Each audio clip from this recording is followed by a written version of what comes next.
We are being hypnotized by people like this. Newsreaders, politicians, teachers, lecturers. We are in a country and in a world that is being run by unbelievably sick people. The chasm between what we're told is going on and what is really going on is absolutely enormous. Oh yeah, dude. There's some Nephilim.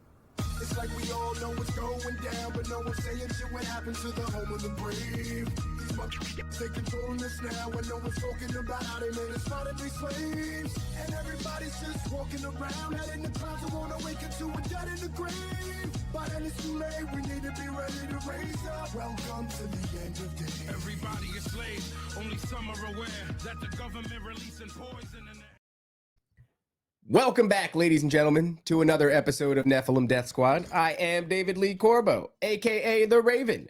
That is Top Lobster, father of disinformation. Before we get into today's show, a very exciting show about aliens and shit, don't forget to go over to patreon.com/Nephilim Death Squad, where we will be around the half an hour mark streaming exclusively to something like that. There's all kinds of perks over there, early access to episodes, ad-free experiences. I've been meaning to say that. I keep forgetting to say that. A lot of you people complain about the ads, but you don't complain about the volume of content. No, I mean, there's going to be a big drop coming soon. There's a big drop? I've been, yeah. I've been a little behind on the stuff, but it's coming soon. There's going to be like 5 episodes. These people are going to be just... They're going to be like, my holes. My holes. Bohemian Grove. Check it out. Bohemian Grove. Maybe. Discount codes off of merchandise from toplobster.com. Look at this one that I'm wearing, or we could do it on the screen. We could do whatever we want to do. Top Lobster's Dogman is on there. Oh, let's check out yours. Yeah, we keep doing this. Yeah, there you go. There you go. It's all in the egg, and y'all be tribbing. Buy a shirt, don't buy a shirt, whatever. Let's get into the guests. I don't care what you do. Joining us today is Aemon Rat and Subliminal Messenger, and they are here to talk about very exciting things. But before we get into the topic of the day, let's introduce ourselves and tell everybody where we can find our work. Start with Aemon Rat. Yeah, sure. I'm Aemon Rat, Season of the Rat. You find me on Twitter, X, whatever you want to call it, Season of the Rat. I post a lot of nothing. So yeah, enjoy that. On Rumble, I go Season of the Rat. I have a music show. I compose music live for a stream for an audience of 13 to 14 people. And me and Subliminal, we have a show we just started called Disagree to Agree, where we actually came across a lot of this information accidentally. All right. And excellent. I guess this is where Subliminal Messenger would pick it up. What do you do? Doesn't he have? I thought you had more plugs. Oh, no, that's right. He didn't even plug all. Yeah, you're right. Jeez. Well, speaking of that music show I did on Rumble, you are not. I actually made an entire album. I'm not the king of plugs. I'm horrible at plugging. I made an entire album live on Rumble. It's called Where We Are. I go by the project name Escape Saturn. You could figure out what that means, however you want. But it's an album about my schizophrenic dad, so that's fun. Is that what it's about? It's about my schizophrenic dad, yeah. Oh, that's so cool. I didn't know you had a schizophrenic dad. That's like pretty cool, man. That's fun. I mean, not for you. Oh, it was a blast. Well, he's in a home. He's in a home now, so don't worry about him. He's fine. He's taking my care schizophrenic of aunt is climbing the George Washington Bridge somewhere. Subliminal Messenger also joins us. What do you do, kind sir, and where can people find what you do? Me, I'm just Subliminal Messenger, Royal Deluxe, Ricky Spanglish, Manuel Labor, and I'm all over Rumble. I'm over also on Twitter as Manuel Labor, and I post cryptic little clues about what I'm going to post on Rumble. So that's what you can look forward to there. News articles and quick little things that end up on the show. So very cool, like teasers for your show, and people could find your show on Rumble. Oh, also Rumble. Here your merchandise, sir. Also, yeah, the Building 7 shop is something that happened before any of this existed. Was the items? Some of the items on the Building 7 shop. Some of the items here were actually made by Nancy, like that. Hey, bookmark there. There's JC. Oh my God, high bottle cap. It's very popular. And and some of all these items are coded with subliminals in there and episodes that we've done. And just go pick them up. They're all on sale right now. We have to get see if a you oh my can- god, hi bottle cap. Yeah, I need one for the set. I might pick one up later today. That's actually very cool. Check that out. So you guys were fighting with each other or something online. Yeah, what was it? Yeah. There was some sort of numerology going around, and I think Subliminal posted it, and Eamon's like, delete this right now. And I was like, wait a second, before you delete it, like, let's talk about this. Talk off the clip. What is going on? What is going on with you guys? What is the latest in Subliminal news? So tell us the program. I gotta set this up, right? So we started the show Disagree to Agree because we talk on Discord, and funnily enough, we met as fans of your guys' show, of course, and you know that, but I just want people out there to know that we met as fans of your show. Yeah. We started talking, and we talk about a whole bunch of stuff. This is the home for the hermits. NDS. It's a Christian show. It's a Christian show, but really quickly, would you say that your show is better than ours? Yeah. No pressure. Just what do you think? We're derivative of your show, if anything. If your show had me on it, wow. I'll allow it. I don't know what to make of it, but I'll allow it. So you guys now your show is fans of the show. All right. Okay, that's fine. Fair.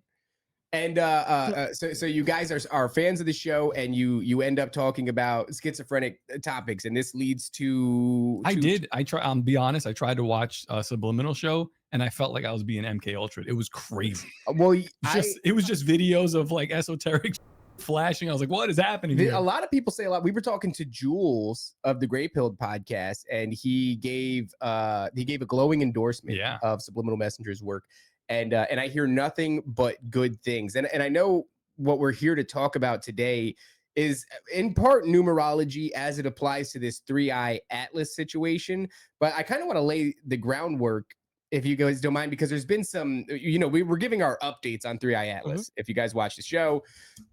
And there has been some developments, not necessarily with this mysterious celestial body known as 3-eye atlas, but other objects in space, fake in space. And one of those is a man from Panama, I believe it's Panama, has recovered a meteor.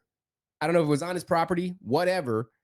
And he's taken it, and it seems to be sprouting tentacles, black gooey tentacles. He's put it since then. This has been unfolding for a number of days in a safe. And he's traveling around with it as one would, and it is spreading within the confines of the safe. And occasionally he'll open it, he'll do a video, he'll go, look at that, it's gotten bigger, it's gotten wetter, it's gotten more tentacly, and then he'll shut it and he'll go. He's like, anyway. he's not feeding it or anything. He's just doing. I don't know what he's doing. I know he's giving samples to pretty much anyone that will ask for a sample. We should ask for a sample. I don't want a sample. Maybe we should ask for a sample. Now this is fascinating. And I made a tweet talking about all the instances of meteors striking Earth and bringing with them black goo. And specifically, I asked for instances in media. So there's a ton of movies, ton of comics, ton of stories about this very same premise. Now, China has shot down, as of yesterday, I believe, a meteor in the atmosphere with a missile, which is not really a thing that people do, apparently. I don't know. I'm not a meteor expert, but apparently it's not that common to shoot a meteor with a missile. And the crazy part is they don't deny it. They say that it was a aerial space activity. But they're like, we didn't shoot a meteor. It was just an aerial space. But there's a video of something like it's a pretty clear video. I mean, it's maybe we'll bring it up later on in the show or something. It's getting strange with all this space, and you guys have been feverishly researching 3-eye atlas, or at least that's the impression that I get when I see you scream in the chat about all the things that we get wrong about 3-eye atlas. So I'm excited to know where this goes, and I don't want to spoil too much, but somehow Charlie ties into. I don't know what's going on, guys. Where do you want to start with your research when it comes to 3-eye atlas? We started with looking into, because it was all the rage. You guys did an episode on it. A bunch of different shows did an episode on it. But this upcoming Rapture that's supposed to take place on September 23rd, which is about a week away. So very excited. very exciting. And so we did an episode on the Rapture. I am a Rapture denier. Subliminal is a Rapture believer. And so we argued about it on stream, and things got a little bit more complicated than it is or isn't going to happen. So we did another episode, and then suddenly this code started to show up everywhere while looking into the Rapture. And so we like, what's going on with this code? And Subliminal was trying to decode it. And he started doing like the math on, and he posted his math on Twitter. And I'm like, immediately, no, Subliminal, you got the math entirely wrong. It's completely different. And so I told him to delete this. And that's when Top was like, what are you guys talking about?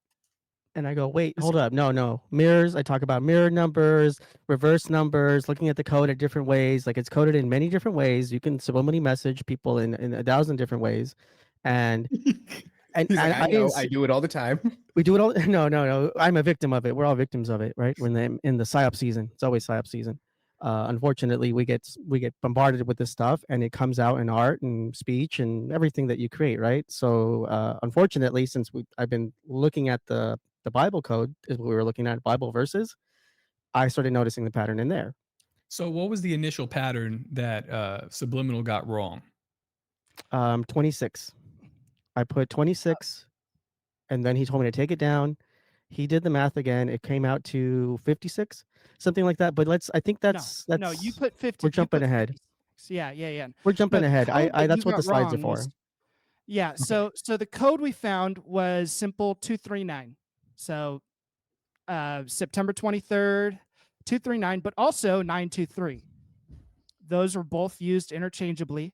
September 23rd for us Americans, September 23rd for the British people or the European folks, 239, 923. And so Subliminal was like, oh, how does 3i Atlas work with 923? And he was trying to do the math and numbers, and he was like, it doesn't work, because he put out numbers that just didn't add up. And I'm like, you got it all wrong. You're not adding the 3, right? So 3i Atlas. And I was looking at it, and 3 is, in gematria, you just go A is 1, B is 2. For common gematria, I is 9. So you got 3, 9, Atlas, but the 3, 9 is just 2 digits. So it's 239. And then Atlas, it was 53, which is a fun number in and of itself. It just kept going deeper and deeper than that. 53, if you reverse a 5, you get a 2. Oh, like it looks like it's a 2, like a mirror. It looks like a 2, yeah. In a water reflection in water, that kind of stuff. So we have a page for all that. I don't want to get like too lost in the weeds here. That's why I made the slides to like direct the conversation. But we did start with the Rapture in the Bible verses, and I not necessarily feeling like disputing any of that. It was just trying to interpret what they're trying to tell us, because this is all predicted in the Bible, correct? The timeline of the tribulation, the Feast of Trumpets, all this kind of stuff comes up in the timeline of the Rapture. Do you want us to bring up these slides? Yes, I have them ready to go here. They're in, okay, in cool. a video. So let's do that then. With that, and click that thing. Oh, this is just not working. The show is called Disagree to Agree, because Aemon and I do disagree on a few different ways. I can tell already. That stuff, yeah. So, but it does keep us, I guess, kind of like cutting off all the nonsense, right? I think focused. Aemon, do you want to read some of this? Yeah, sure. So this is one of the more popular ones. This is Matthew 24:30-35. It says, then shall appear the sign of the Son of Man in heaven, and then shall all the tribes of earth mourn, and they shall see the Son of Man coming in the clouds of heaven with power and with great glory. And he shall send his angels with a great sound of a trumpet, or a trump, and they shall gather together his elect from the four winds, from one end of heaven to the other. Now, learn a parable of the fig tree. When his branch is yet tender and putteth forth leaves, you know that summer is nigh. So likewise, when shall you see all these things, know that it is near, even at the doors. Verily I say unto you, this generation shall not pass till all these things be fulfilled. Heaven and earth shall pass away, but my words shall not pass away. And this is where we get the idea of the fig tree generation, which everyone says is their generation. We say it's ours because, of course, everything sucks. And obviously, Obviously, it's going to happen now. Is But that's this is the same generation that the Book of Enoch talks about, right? So is it the fig tree generation within the first paragraph that it says the Book of Enoch is for, or is it the tribulation generation? I don't remember. It's like the very first. It's for the fig tree generation. Okay, I just wanted to clarify that. So go on. Yeah. So that's one of the more popular Rapture verses. You can move on. This is another one. But the day of the hour knoweth no man, that not the angels of heaven, but my Father only. As the days of Noah were, so shall be the coming of the Son of Man be. For as in the days that were before the flood, they were eating and drinking, marrying and giving into marriage, until the day that Noah entered into the ark, and knew not until the flood came and took them all away. So shall also be the coming of the Son of Man be. Then shall two be in the field, one shall be taken, the other left. Therefore be ye also ready. For in such an hour as ye think not, the Son of Man cometh. And there are a few other verses, but it's essentially the same thing. Like there shall be two in the field, one will be taken, one will be left. There will be two women, one will be taken, the other left, etc., etc.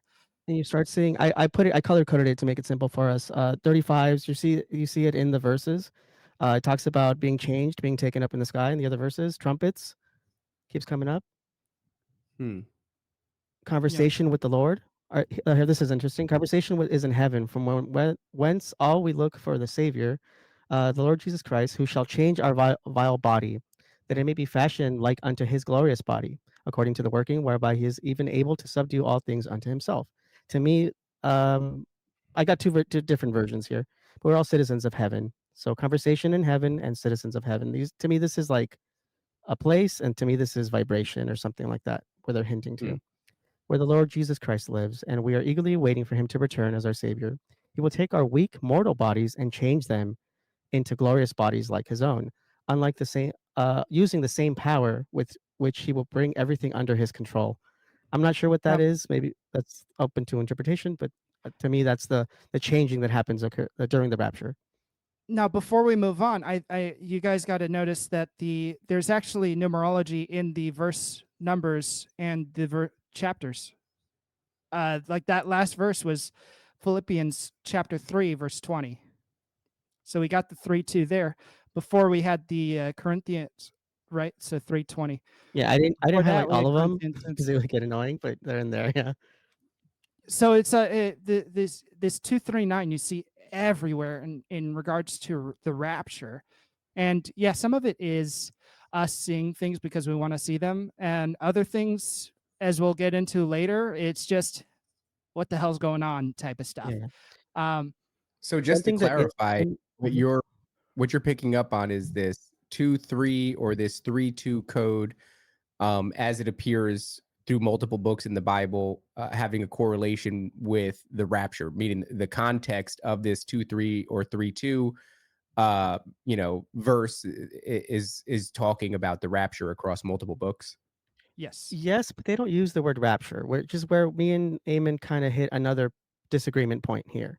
And but so they don't. It's speaking to whether or not you guys agree that it's the rapture, it's the same event. Yes, and it's coming back of Christ, the returning Christ, I think it sounds like. But we disagree on the rapture, and we had to go into like the history of the rapture. I don't know if Eamon, you want to take a look at this real quick? We can real quick. Well, I don't know if it's in your slides, but even more so, the Feast of Trumpets. Do you know what verses those are found in Leviticus? I would imagine it was like 3-2. Leviticus chapter 23. That is interesting.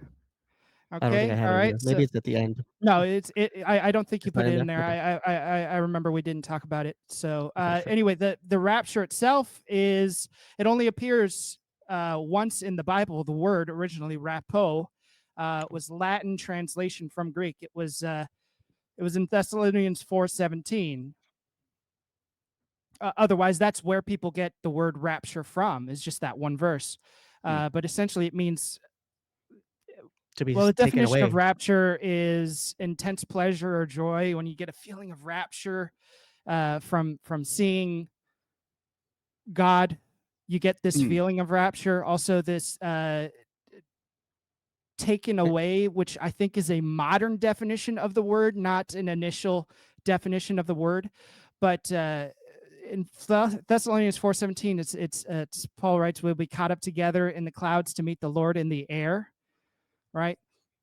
The original way that verse was used was essentially like when the Lord comes back to the city, when the town mayor comes to the city, and everyone goes out to greet the town hero, or mayor or hero, the person returns from a long journey, everyone goes out to greet them.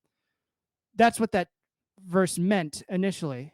That was the earlier understanding of that verse. Like, when Jesus returns, we will all go out and meet him in the air, meaning we will all go out and meet him at the entrance of the city, and we will And sort of gladly like, take him in. rejoice and things of that nature. It's interesting because even that can be, it doesn't have to be like people, go, oh, you get raptured and you get removed from this earthly plane supernaturally. But it does strike me that if the media is gearing you up, and I don't know if this is where we're going, but if the media is gearing you up to be afraid of this thing that is coming, and there is a specific group, maybe Christians, that are like, no, this is the return of the Lord, it just strikes me as significant. Like, you would see a real divide in people, meaning like Christians, for whatever reason, if they're cued into the idea that this is not, in fact, Three-Eye Atlas, this is Return of the Son of Man, we're going out to greet him and welcome him, and the rest of the world would be hit with this sort of psyop where you would go, no, they're here to laser beam us into dust. Stay inside. Stay inside. Yeah. Interesting observation and argument there. We've been having a lot of thoughts about that. We had a huge argument, and is this a good time to drop the question on them? Are we doing more stuff about the rapture? Yeah, the question. We're having fun.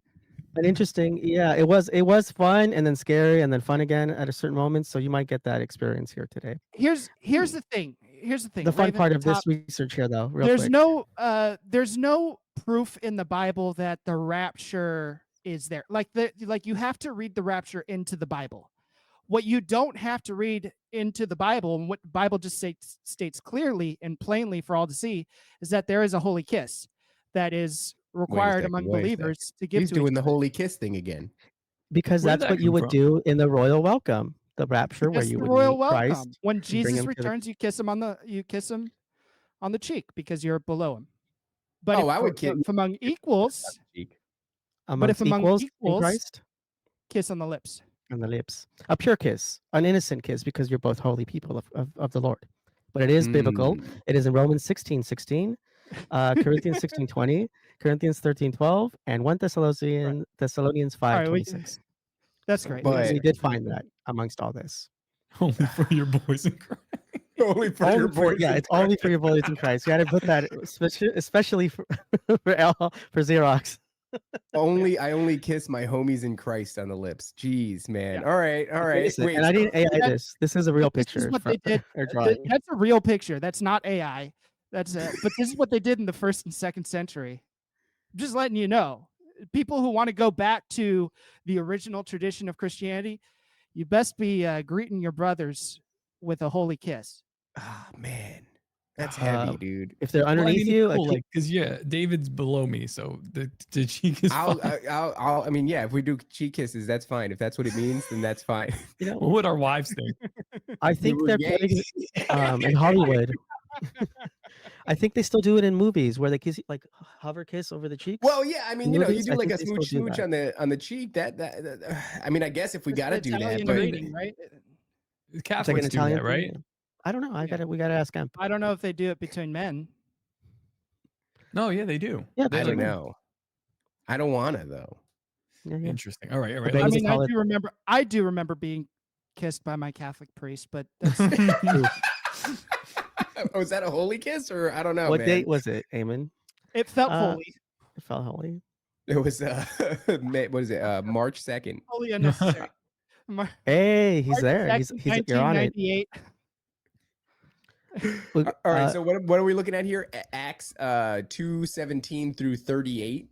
Yeah, so this is where the celestial happening. They say that signs are for the people in the church, for people to to watch for signs. Mhm. Acts 17:38 says, "My spirit shall be poured upon all flesh, and our sons and daughters shall prophesy, and your young men shall see visions, old men shall see dreams. Upon my servants indeed, and upon my handmaids I will pour out in those days my spirit, and they shall prophesy. The sun shall be turned into darkness, and the moon into blood. There is blood moons revolving all around this 3i Atlas, or around the 923 events, and going forward to the 3i Atlas. It's coming Yeah, we around just had one. So I mean, you 9/7/25. get into this whole idea of like sacrifices and such. There it is. Yeah, 9/7, and that was, I believe, the date that that young Ukrainian chick was stabbed on the. Was the date that it was released. That's true. Yeah, yeah, and maybe that's what matters. Is I'm interested in why Oscar De La Hoya is on this slide. is that Oscar De La I don't Hoya?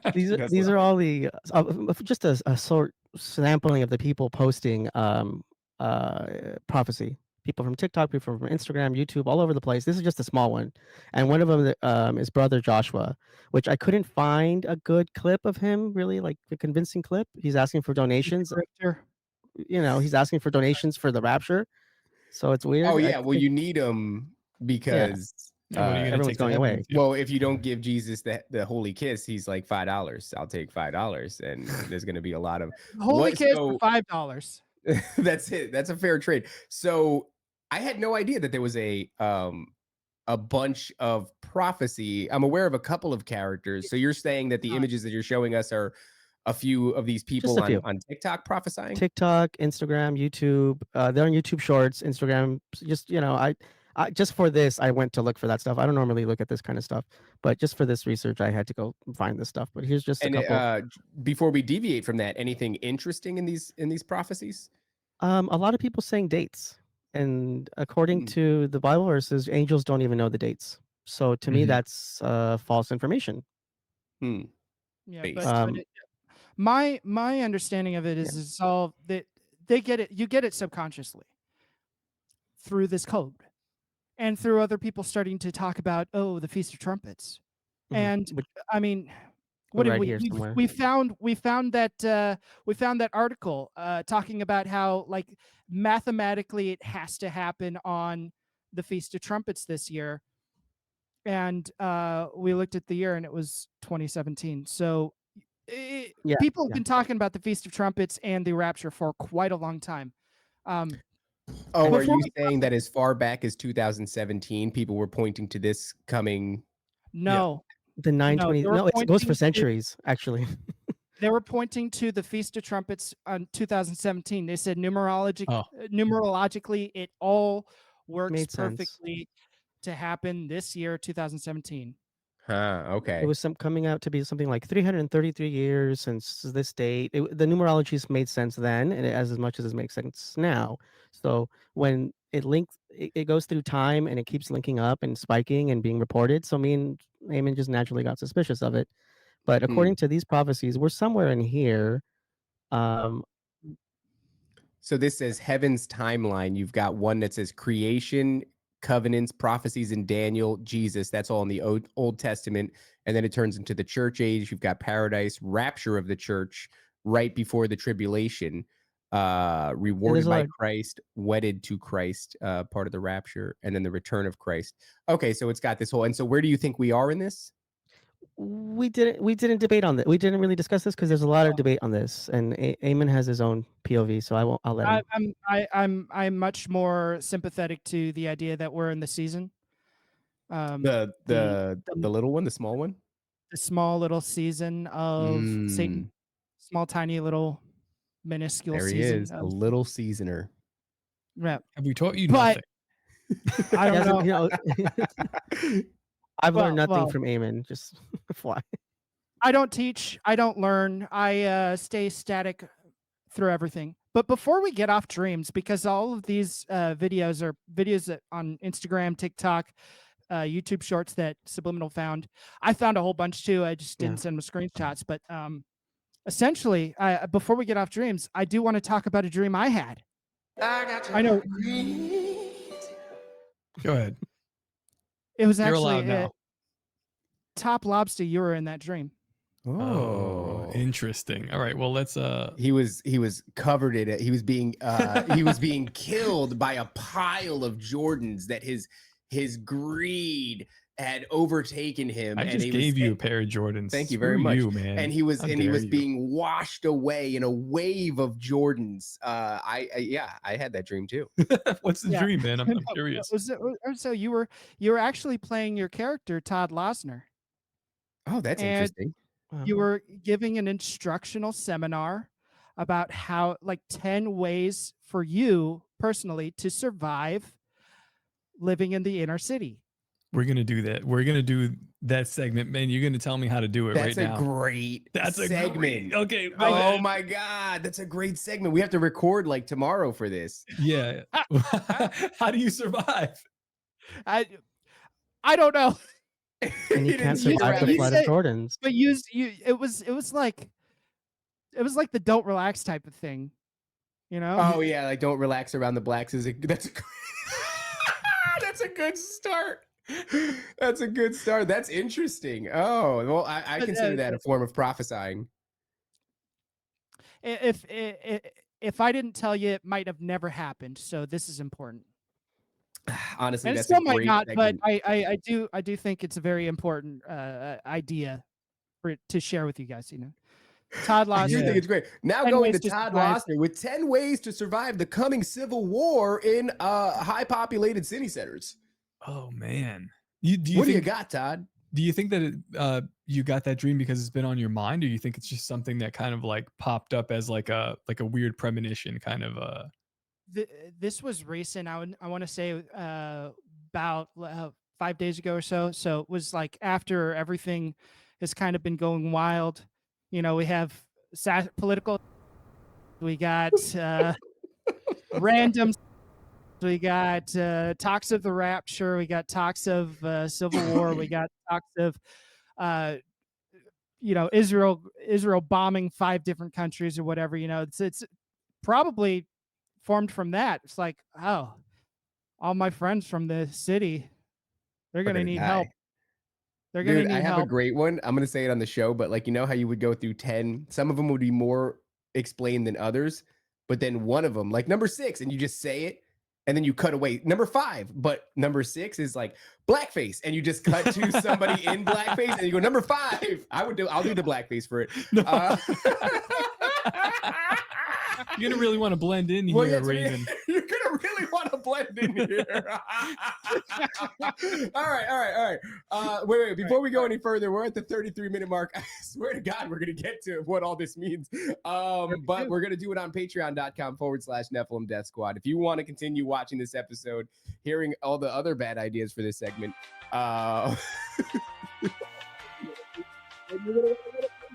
.com/Nephilim Death Squad. Otherwise, we are going to see you in like a week or something like that. And it'll be too late for this information to get to you because the Rapture or not. All right. Okay. We left off. Young men will be having visions. Old men will be having dreams, which is insulting because I only have dreams. So I guess I know what category I fall in. I fall in old men. So where do we go from here then? Okay, so we started looking into this 923 code. If you can go ahead and present the slideshow again. The next slide, please. Un momento, por favor. Is that me? Oh, there. Yeah. Okay. No, that's here we go. All right. We're just booting out the pores. All right. So this is essentially a montage of the times it shows up in media. It's like 239, Homer weighs 239, the 239 pounds, that sort of thing. It's there's a lot of messaging. I have a video though. I have a video to go with this, so we don't have to talk the whole time. How does one go about finding these numbers? This is like real schizo research. You just watch it. You just watch a ton of cartoons like myself, or a ton of movies like myself, and you just watch it enough times where the plot floats away, and you see the Matrix. Yeah, that's what I do when I watch movies. I was watching Weapons, and like all I'm doing is watching the background with all the coded messaging in the background. All right, so this is the video. Yeah, and this is another individual who. This is one of the sources that we used. He's going a different way with it. He's very he's very religious, so his view is just very ominous. He doesn't see. I think he's too close to it.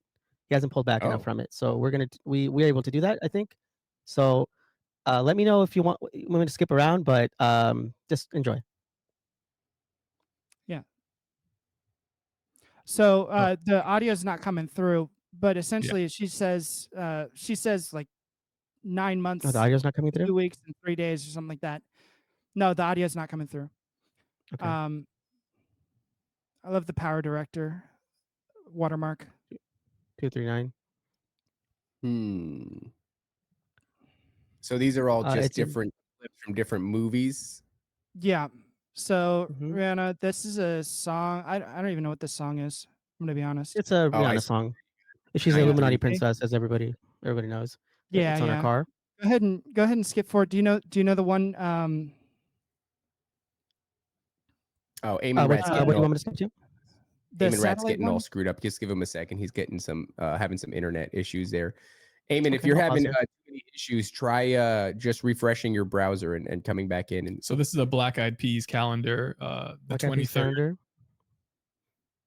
okay, and the 23rd is when is this from? Someday. Is this like an older music video? You've got a calendar here, and the 23rd is circled. And it says someday I'm gonna make it alive. I'm gonna make it this time, something like that. Is what the lyrics are at this point. Hmm. You okay, Eamon? Is it better? Yeah, I Yeah. think so. Okay. I'm trying to get Subliminal gonna to get it skip right, ahead, and my life. I'm being told I shouldn't be getting him to skip ahead. We should just be looking at all these subliminal messages. All right, let's Okay. do it. Let's run through it if you don't mind. This is gonna be Yeah. like 10 minutes, 15 minutes. Okay. No, we don't have to do it the whole. I can do it faster, I guess. This is Yeah. instances of it showing up Speed in it. popular pop culture, or that's what pop means, doesn't it? That was a redundancy. Yeah, popular. Yep. Popular culture. And it's guided culture. It's social programming, right? They put the money into this. They tell people what to make. I think also a little bit of subliminal programming from the creators themselves leak in. I don't think I don't think all of this is intentional. I No, think like some I of was it is of David Lynch, and he's describing like What is this that? Hold scene. on. Look, so now pause that. So Drake's album cover, Nothing was the same. and then that's going to take place on September 24th, so the day after. The day Ooh, after, yeah. that's fascinating. But just to finish that line of thought, David Lynch he's like telling the director what he wants in the scene, elements that he wants to see in the scene of whatever he's creating. And he's like covering his eyes and he's just focusing on what's in his mind. And it's almost like a sort of a channeling or a scrying that's taking place. So like, yeah, I don't know that he necessarily knows the elements he's putting in the scene will come to be important later on. Pause that. Yeah, there you go. Homer Simpson, 239 pounds. And his I did get journey. those for the slide because I thought you'd like those the most. So we could just focus on that here, like if you don't want to see the whole video. But I did kind of figure these would pop out at you, and they'll come back around. Okay. Yeah, let's keep it going. All right, cool. Let's keep it going. Oh, We'll talk sure. through it. All right. Of course, Homer 239 scale, pounds. And keep this image in mind. There's something I'll keep smacking Homer's head. Okay, Seth Rogen, the 239, Evan Goldberg. His code comes up. These people, I think they're involved in This Is the End film, Oh, which is yeah. about the apocalypse, about Armageddon. Mm-hmm. This is a date to where the population will hit 0. I think that's like 9/24 on the date. That's what they're saying. Here, I can show colony. What's can you pause it for a second? Yeah. The Deagle report, right? Yeah, the one that predicts the huge population collapse. And it's like supposed to be in 2025, right? Yeah, I'm not sure if there's an actual date on that. Let me see if I can look. But that's interesting because it's like, what are they basing that premise off of, or that idea? What are they that there would be this massive population drop? You can keep it going. Top's going to pull up the Deagle report because I think it's relative to this. I have something from the 1930s on an old episode like that as well. I don't know if it's called the Deagle report. It's from the Council of Rome, something like that. Huh. This is the end of the world, right? That movie. Yeah. Wake Me Up When September Ends. I Wake did me the up when September ends. yeah. I did the math on this. 20 years have come to pass after the release of this was last September. So if any events happened around the release of this film, release of the song to last September 20 years after, we can link it to that. I didn't go that far into it because I had to move forward, but I think Oh, that's we- interesting. Wait, so that album was released in 2005? the song was released separate from the album. It sounds Really? from the yeah. I thought that was weird when I looked it up, or they dated, Well, I know it or was their they hit. edited it to look like that. I was actually much gayer than I am currently in 2005, and I was a Green Day fan, and yeah, that was their hit. So maybe they release it and it acts as promotional material for the album. Oh yeah, okay, 23. It's a good one. I didn't watch this to Number prepare. 23. It was too much. I tried to watch it with the homies in the Discord chat, and I was like, "This sucks." Look at that, Oh, 329. You see it behind the bus driver? yep, right over his shoulder, 239 or 329. Is this the same movie? Yeah, Uh, there's a scene from the movie, right? no, it's a, Seeking a friend for that the was end of the Secret Friend world. for the End of the World. Ah, That's interesting. There it is again. Bing. Bing, Like a bang. lot, like a lot. Like Do we know what this is? What movie that is? Wow, look at this. This is that one is Tomorrowland. It's like a dimensional time rift movie from Disney. Hmm. I haven't seen that, but it might be fun to watch.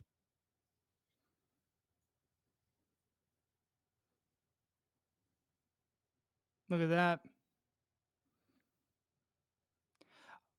So this Very essen- often this n- yeah, sorry, very ahead, often go this ahead, Evan. number is associated with end of the world type catastrophe movies that is just world ending and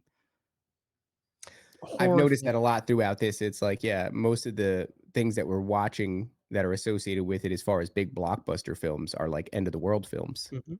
Mhm. And let's say this is the firmament here. This is them attempting to crack it. So this would be a portal number as well, because this would be breaking the firmament and letting whatever's out here or down here pass through. Hmm. Especially when you split the atom, you're smashing two things that don't normally smash together to create energy, electricity, heat, and something else.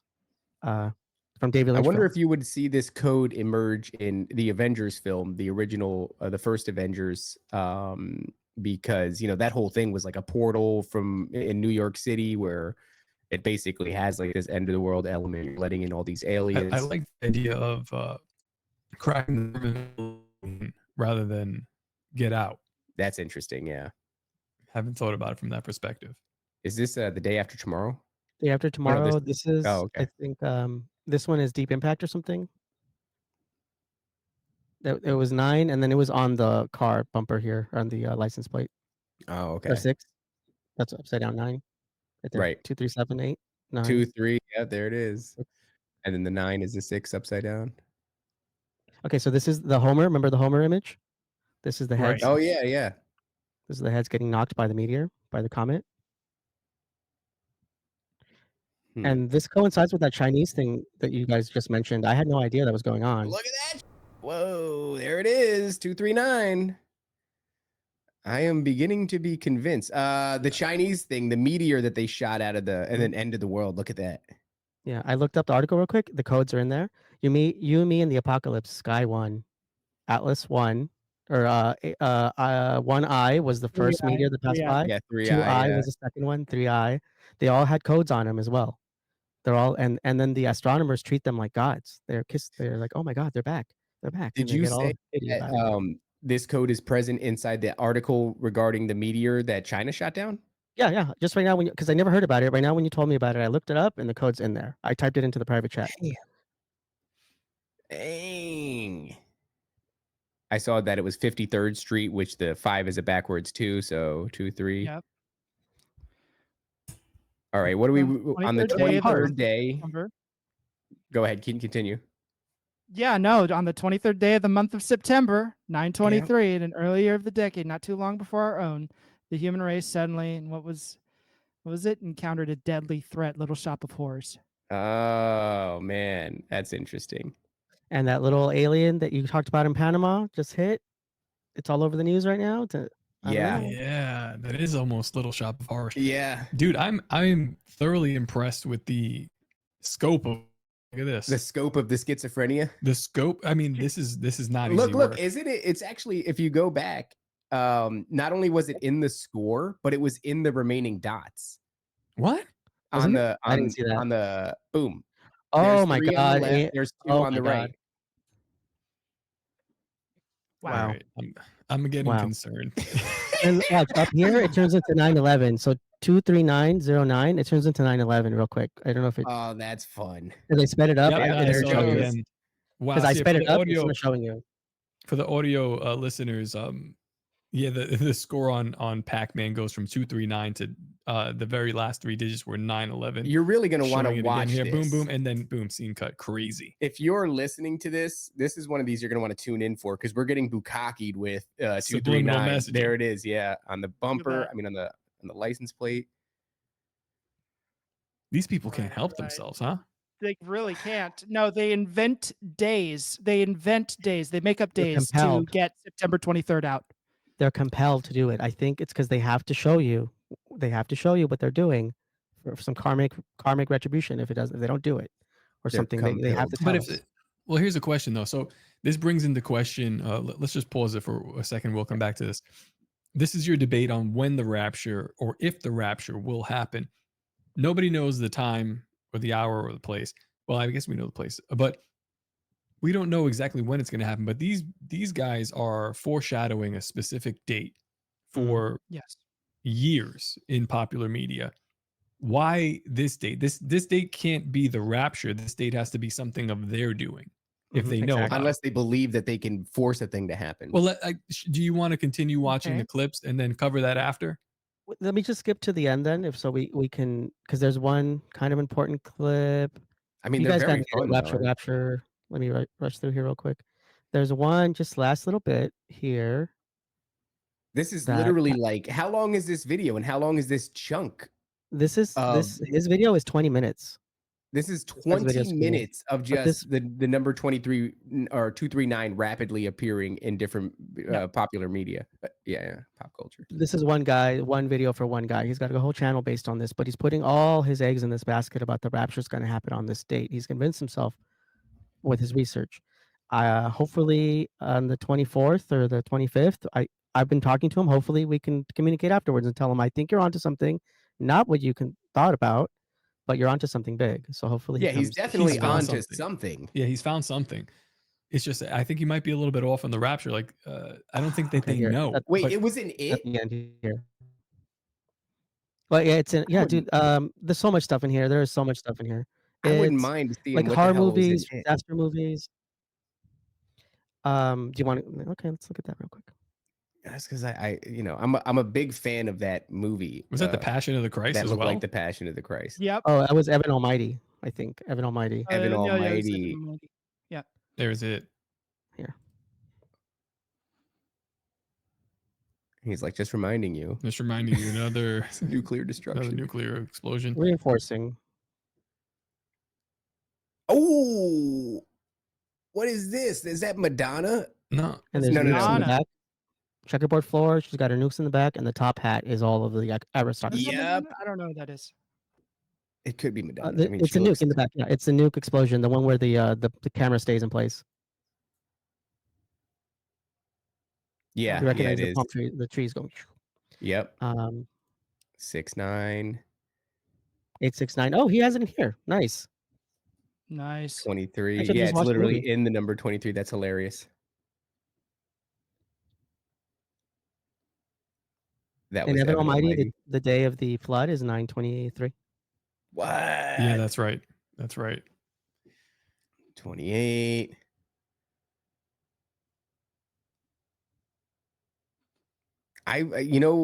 The kind of like schizophrenic I am, I thoroughly enjoy this kind of content. Okay. Just sitting back and watching it So- like MK Ultra me, like It's good old fashioned conspiracy work. We just yes. goes to the grindstone. They didn't come out of this in my house for 3 weeks, and here we are. Look at the Yeah. it's just about looking at what they're trying to tell us, or it looks like looking at what they're trying to subconsciously tell us and consciously looking at that and acknowledging it. Yeah, because what are they associating with this over and over again? It is disaster and horror, disaster and horror, disaster and horror. Yeah. Yeah. I want to pause it here because I was listening to your episode with Austin yesterday, and he mentioned an individual named Church that was involved in psionics, like ultra low frequency, high frequency, something like that, something with brain activity and controlling the brain. And this Church 923 comes up a lot. It comes up Hold once on a in this second. video, but it comes up a lot. I saw something. Okay, this is really weird. But Kirk means a church. Yeah. Yep. That's very strange. So Charlie's last name means a church. We do have slides for him at the end of That's this too. interesting. We had to do this in real time. I actually flipped out when this happened. I mentioned these numbers in the chat, and you're like, "Yeah, subliminal numbers." Okay, moving on forward. Yeah, subliminal, whatever. Well, like, as you're screaming them, like we have no context for what you're just screaming numbers. I'm like, Numbers, oh man, I knew you were cooking on something, but I was like, I'm gonna bust. I need this eyes on all this. week I was telling Subliminal I don't want to do stuff on Charlie Kirk. I don't want to bring it up. yeah. Like I'm like, out of respect and out of my own feelings, I just can't. Yeah, But it just came down to it. We had to do it. We had to add him in. well, there is something about that. It's like if you feel emotionally compelled to not talk about a subject, then maybe the work has been done. You know what I'm Right. saying? Like, and so then maybe you have to look at this thing, even though it's painful, and you can try to do it in a respectful way. But yeah, I mean, just given the wave that was created culturally and otherwise from Charlie's death, you go, wouldn't be surprised if this was an orchestrated, ritualistic kind of a thing. From yesterday, this is more specifically what Austin was talking about. There's references to the Church Committee, Senator Frank Church, and related compromise entrapment claims. Here are some of the claims. There's child exploitation used in MK Ultra experiments and the Church Committee connection. Claudia Mullen was brought to training camps used to entrap important officials. I think this is the point when we started laughing. Yeah. Is that what I thought? That was an accident. Yeah. I didn't mean to laugh like that. He was just plugging, dude. He was plugging so hard. So yeah, it's related to Project Artichoke, Project Monarch, and the Church Committee from That's Senator interesting. Frank Church. So if you want to do a little more deep diving on that, that's I'll where have to. that's where it was at. Yeah, I wrote down artichoke as well. I didn't get that name during the research, but projects with this number came up. So I thought you might like this. It's just your old Illuminati dolphins in here. Oh, there you go. Nice. I think it's like the weight of the dolphin or something like that, or the time where he's doing captain's log, something like that. Oh, it's And it's Jim 300 Carrey again. Once again. Yeah. There you go. 923 saw that. Yeah, it flashed together. Yeah. So this whole speech here, you can't hear it, unfortunately. I did send you the clip so you can look at this stuff afterwards. He's talking about the end of days and how glorious the coming of Christ will be and the water spilling forth from the Lamb. And he does mention, I think, September 23rd, something like that. Florence and the And this Machine. clock. Wait, what was that? Which song is this? Because Florence and the Machine has some weird, like the Dog Days Are Over is like, what? Mhm. It's a weird song. Like, what are you singing about? It sounds like you're singing about, the end of days or something. So what is this? The Machine Spectrum. Right, and you've got a goddess here. You've got the time here. Is it this? Yep. What's important about this is the time here.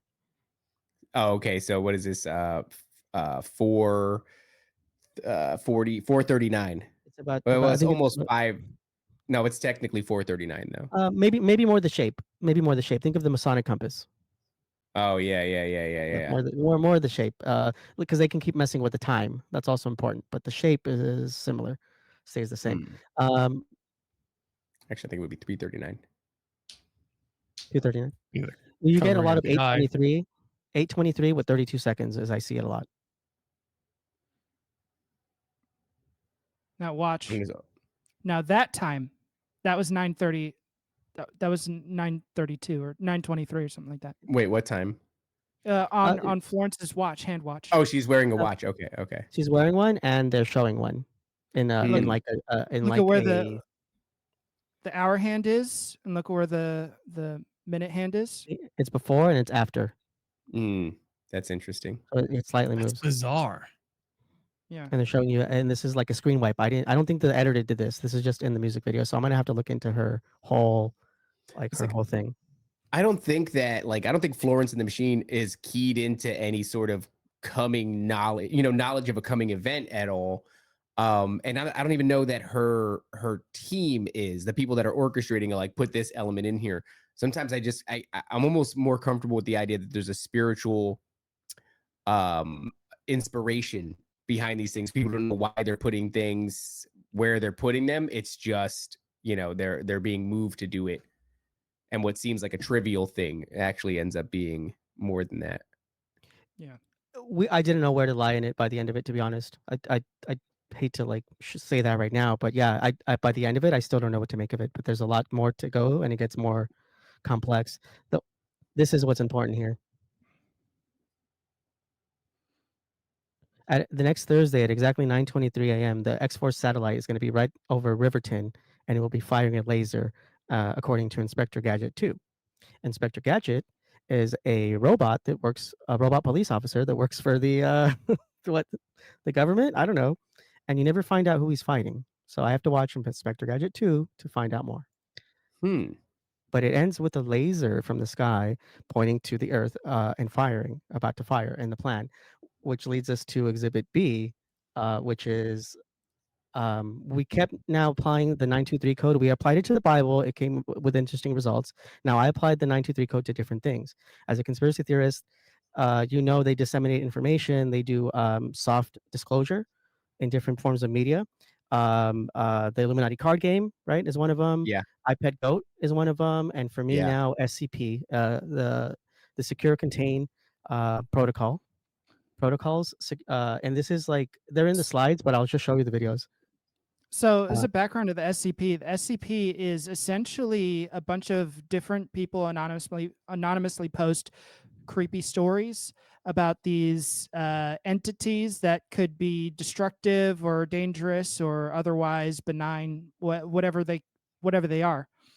Now, SCP is it's been going around for a long time. There's around 8,000 different articles or so that they've come up with a bunch of different SCPs, but this one is so it's like a specifically creepypasta thing. It's like a creepypasta thing. Yeah. They're all numbered, and the goal of the SCP Foundation is to secure and protect these anomalies in the universe and the cryptids, rogue agents, this kind of stuff. Biblical, some of them are biblical. Where were we hearing about this from? Yeah, this came up recently. I don't remember exactly, but it was like wherever we heard it. Oh, from Black Labs Rob. He was talking about cryptid sightings, cryptid stories from SCPs. That's right. That's right. I have to look into that. This is SCP 923. 923.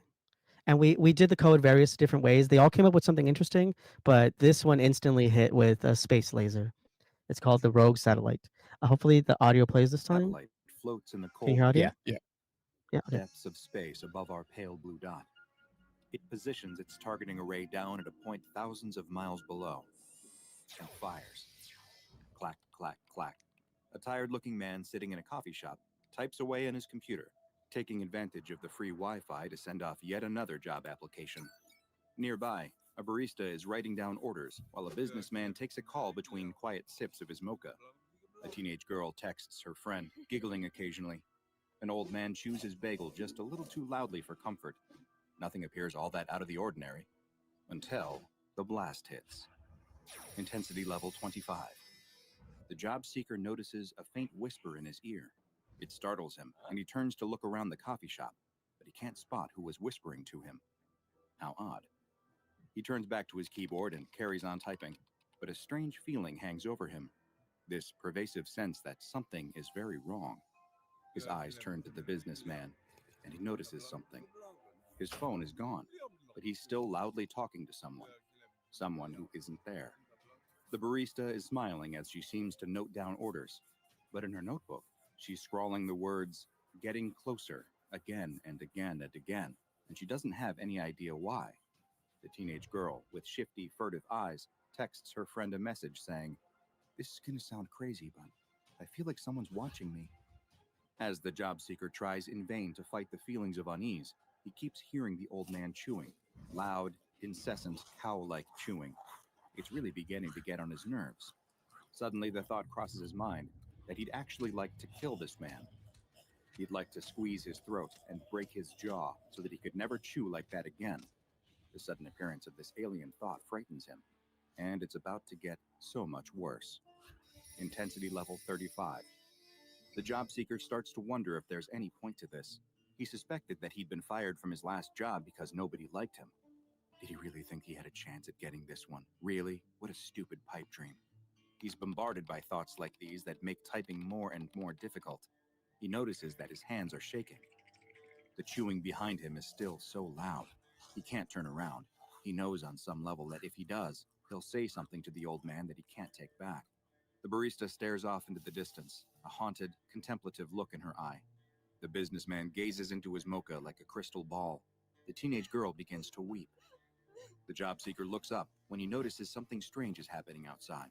A middle-aged woman walking her dog suddenly clutches her chest like she's having a heart attack. She bends over and breathes deeply. Her dog barks at nothing, enraged by some invisible force that's all around them. Intensity level 50. Something's wrong. The voice in the job seeker's head is no longer a whisper. It's hissing and barking cruel words at him like useless, worthless, lazy, disgusting. Each one boring into his head like a power drill. But far more frightening than the voices themselves is the fact that he believes every single thing they're saying. He's lulled into a trance by their venomous rhythm. The only thing louder is that unending chewing. The waitress calmly walks back to the counter. She picks up a jug of blistering hot coffee and begins to swig directly from it. She can feel it sizzling in her mouth, and she couldn't care less. The businessman begins an intense screaming match with somebody who isn't there, snarling and practically foaming at the mouth. The job seeker can't take that chewing anymore. He turns to the old man, ready to unload on him. But when he opens his mouth to speak, nothing comes out. He sees that the bagel is gone, but the old man is still chewing. He smiles at him, red liquid streaking his lips and teeth. The job seeker looks down at the table and sees the outline of a fingerless hand under the old man's blood-soaked arm. Intensity level 75. Inside the coffee shop, pandemonium breaks loose. The old man lies catatonic in his booth. The businessman fights a nearby wall, knuckles and toe bones cracking against the bricks. The waitress has the teenage girl in a headlock as the girl shrieks in agony and stabs at her assailant's leg. It's the chimp ray. The job seeker looks out the window at the violence suddenly unfolding on the street. Complete strangers are attacking each other with murderous intent. Biting, gouging, punching, clawing, tearing, strangling. It all looks like fun. He picks up his laptop and tosses it through the coffee shop window, shattering the glass, as if he was ever going to get that stupid job anyway.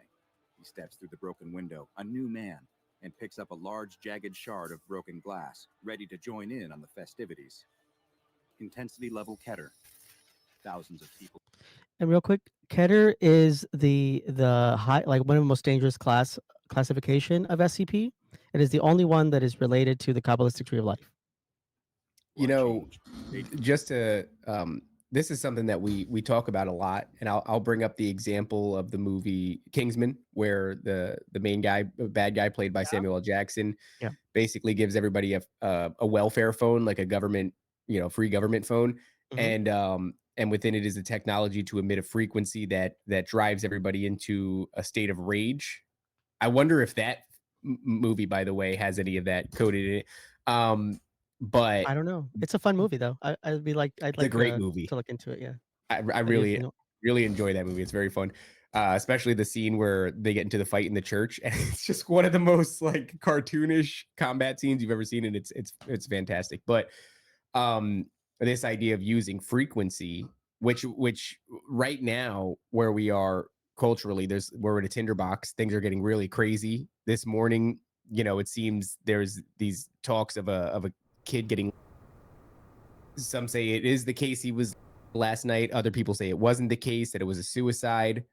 There's a black kid on campus. So Charlie's killed on campus. This black kid is killed on campus. Whether it's a suicide or not still seems to be up in the air. But the black community says it's not a suicide. Black people don't just hang themselves from trees, which, maybe. But then the coroner goes, no signs of struggle, anything like that. So there's a lot of contention here, but we're in this big tinderbox right now. Tinderbox. Yeah. And make it out that word. And you know, we're being bombarded by like not only the propaganda and the media, but we're also, you know, of course they're doing frequency warfare on us. And I don't know what form that takes. I know what the drug side takes, right? We talk about weed with a really high THC content, so everybody's on a low grade psychedelic all the time, but also SSRIs. Everybody's on SSRIs. It causes that disassociative state. And I don't know what the frequency warfare looks like because it's not something you could pin down, but it's probably multifaceted. We're getting hit maybe by satellites. I don't even know if you have to do that though. There's 5G towers everywhere. You know, who knows what mood altering aspects Bluetooth and Wi-Fi even have, because we talk about the cancer causing, who knows, maybe, right? Could be cancer, could be this, could be that. But what sort of mood alterations are happening when you're getting bombarded with these frequencies? So this sort of thing is like really over the target, in my opinion. I think we get the general gist of the video. So can I just show you guys real quick that whoever made this video also knew the codes as well, because they put it throughout the video. Employees with level 5 clearance. According to 923's own data, it was constructed in a Foundation research and development site. This is congruent with blueprints for a planned offensive satellite, which was to be constructed at that very site. But the project had actually been canceled due to logistical concerns. The O5 Council deems it extremely important that SCP-923 never be made aware of this fact. Currently, it's run by AI. Good, a point of it's run by AI, and when they try to shut it down, it fires. So it's interesting. Up there on its own, doing its thing. And there's just some codes related to the percentages where it can't fire. Here. This, incidentally, left tolerance for collateral damage. It can completely reverse its orbit to detect and fire upon a target anywhere on Earth in a very short period of time. All it needs are the target's GPS coordinates, their altitude, the intended time of firing, and a selected level of intensity. So I you saw that real quick. 73 level, 33%.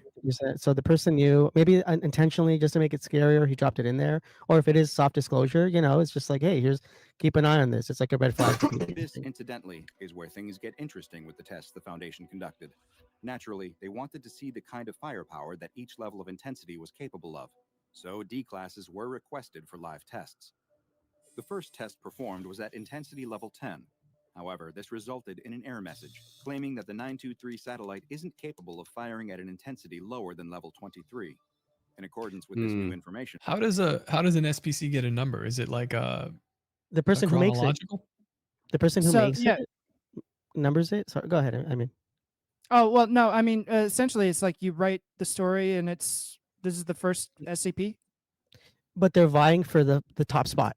The point of all these stories, when you number them, is that you're trying to make it to number 1, number 0, which is the most hard to contain and most incredible story, or the most fantastic thing, like most dangerous thing, whatever it is you're trying to get the top notice by the SCP Foundation, whoever runs this. I think that you would not that you would expect, but like you could do a thing where like you would disseminate true ideas through this otherwise innocuous like thing that's supposed to be taken as fiction. Like it's so much in the conspiracy realm, stories are written, you know, but they're filed away under fiction.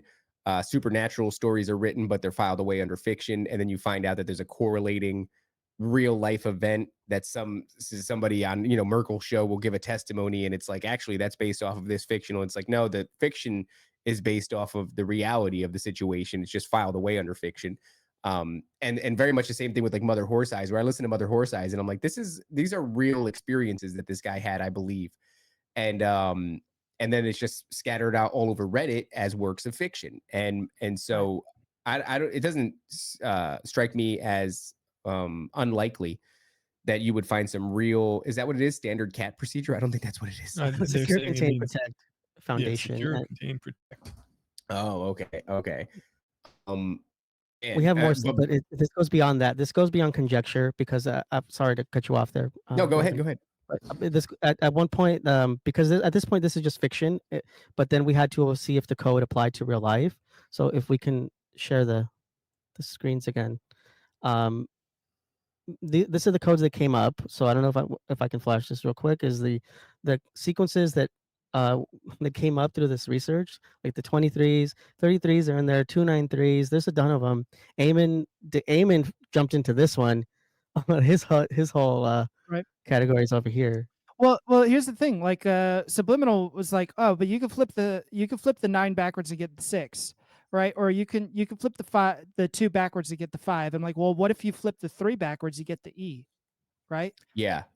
So E is also part of this code. It's part of this subliminal message.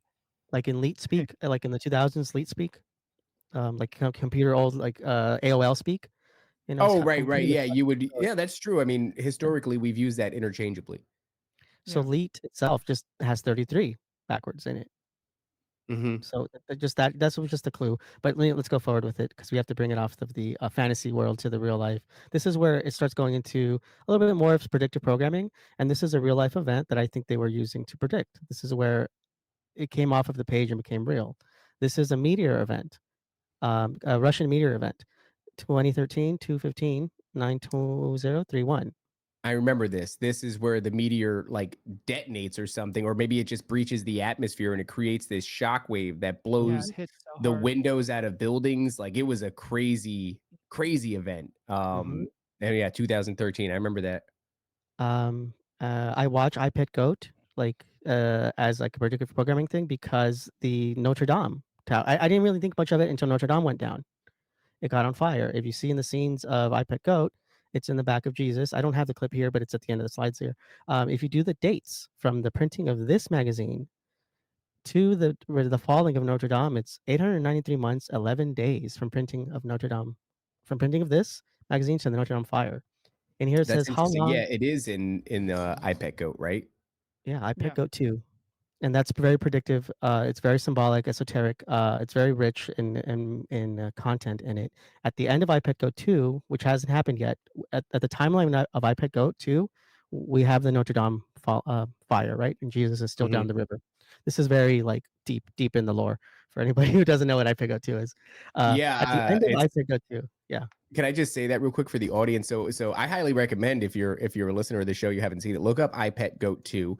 It is strictly it's made like a CG, like it looks like it was made by Pixar or something like that.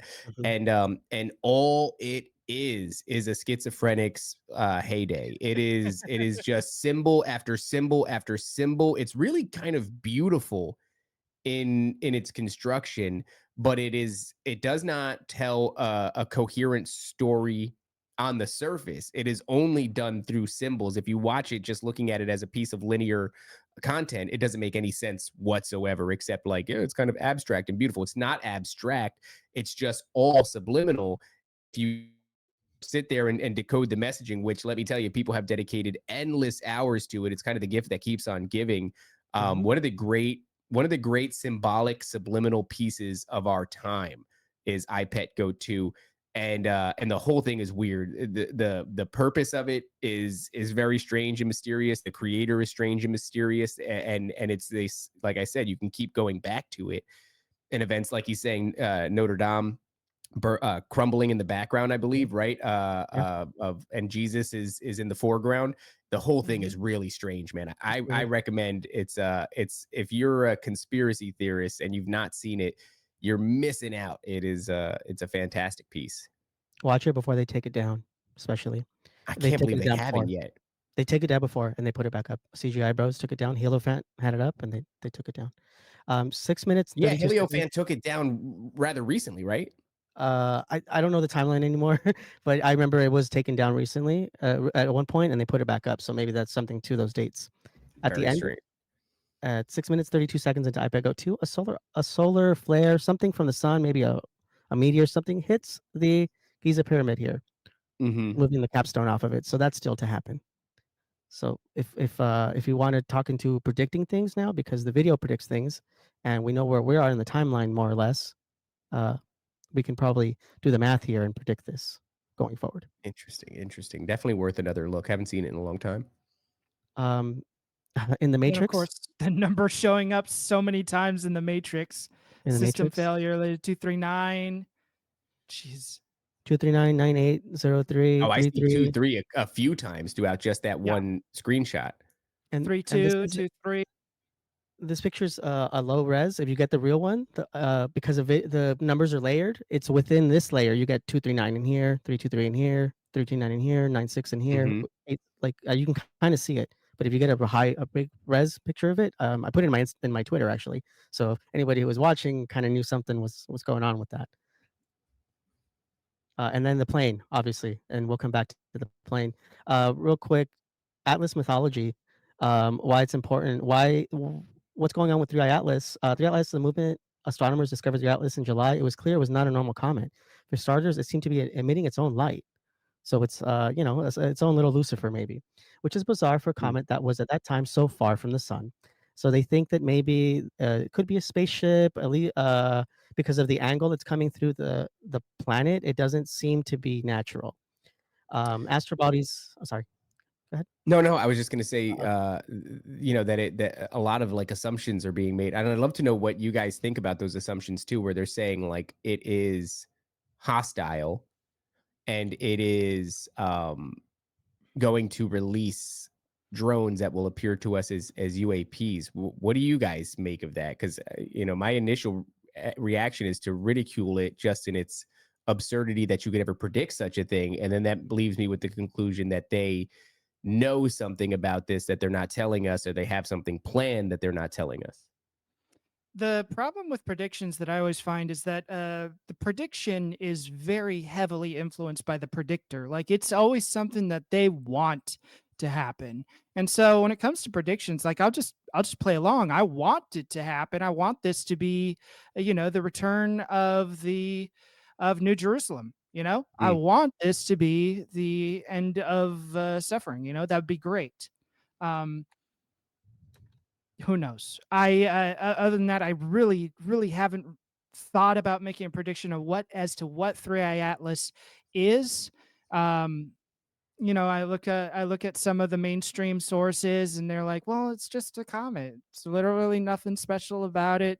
It's got this radioactive haze around it because the harsh environment of space is demolishing the atoms of this comet, so it creates this bright light, and it's only moving irregular because it's running into other celestial bodies, and the gravity of those celestial bodies is dragging it around left and right. And so I look at that and I'm like, well, there's a way to describe every phenomena you run into in a secular fashion. There's a way to unspiritualize everything you encounter. But on the flip side of the coin, there's a way to spiritualize every phenomena as well. And I believe it all. So I don't answer this question. Could this be a UFO coming in hot? Gonna make a stop by our little rock, right, floating through the universe at some ungodly speed, right? I don't know. It's really impossible for me to say. But the funny thing is, like, oh well, they know the trajectories, they did the math. It's coming here, obviously. And it's going to pass by one time. They keep talking about it. Astronomers keep treating these things as gods. Atlas, they're naming it after the god that's holding up the firmament, essentially. And I have the mythology. We can't go by. We don't know what's really happening up there, but we can go by what they give us in the myths, right?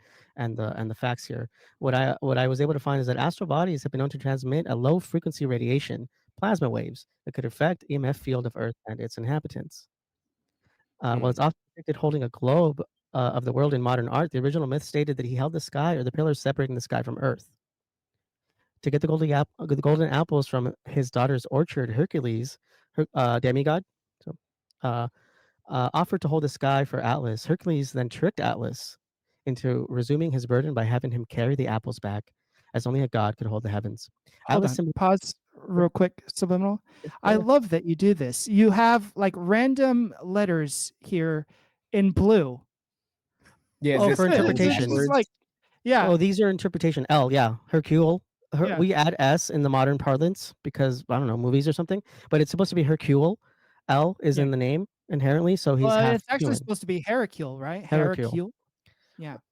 Well, Aemon Rat Yeah. is Anyway, the sorry. he Go ahead. edits me. He edits me, so he keeps me on the This straight. is Oh, where it's our good. It's good. disagreement always comes down to. It's always like, you did this really weird. Why? Oh, well, let me say the gold stuff is like godly astronomical myth stuff. The blue stuff is for interpretation, like and then the red stuff is the numbers, and I think that's how I did it. I don't remember anymore. Atlas symbolizes endurance, strength, and the heavy burden of responsibility. His association with the sky also links him to astronomy, with ancient people believing he studied the stars and the sky rotated around him. So he'll be the center of the universe, this three-eye Atlas. The apples of Hesperides were kept in the orchard known as the Garden of Hesperides. According to Hesiod's theogony, Gaia, because we can interpret Garden of Hesperides as the Garden of Eden. We can interpret Gaia as another entity, right? That's why I left it like that. Presented the apples of Hera as her gift upon her marriage to Zeus. The goddess Hera planted them in a divine garden located at the westernmost point of the world near the Atlas mountain range. If you recall the verses that we talked about, it talks that it's going to be calling the angels of all corners of the world to earth, I guess, to call the people before Christ comes.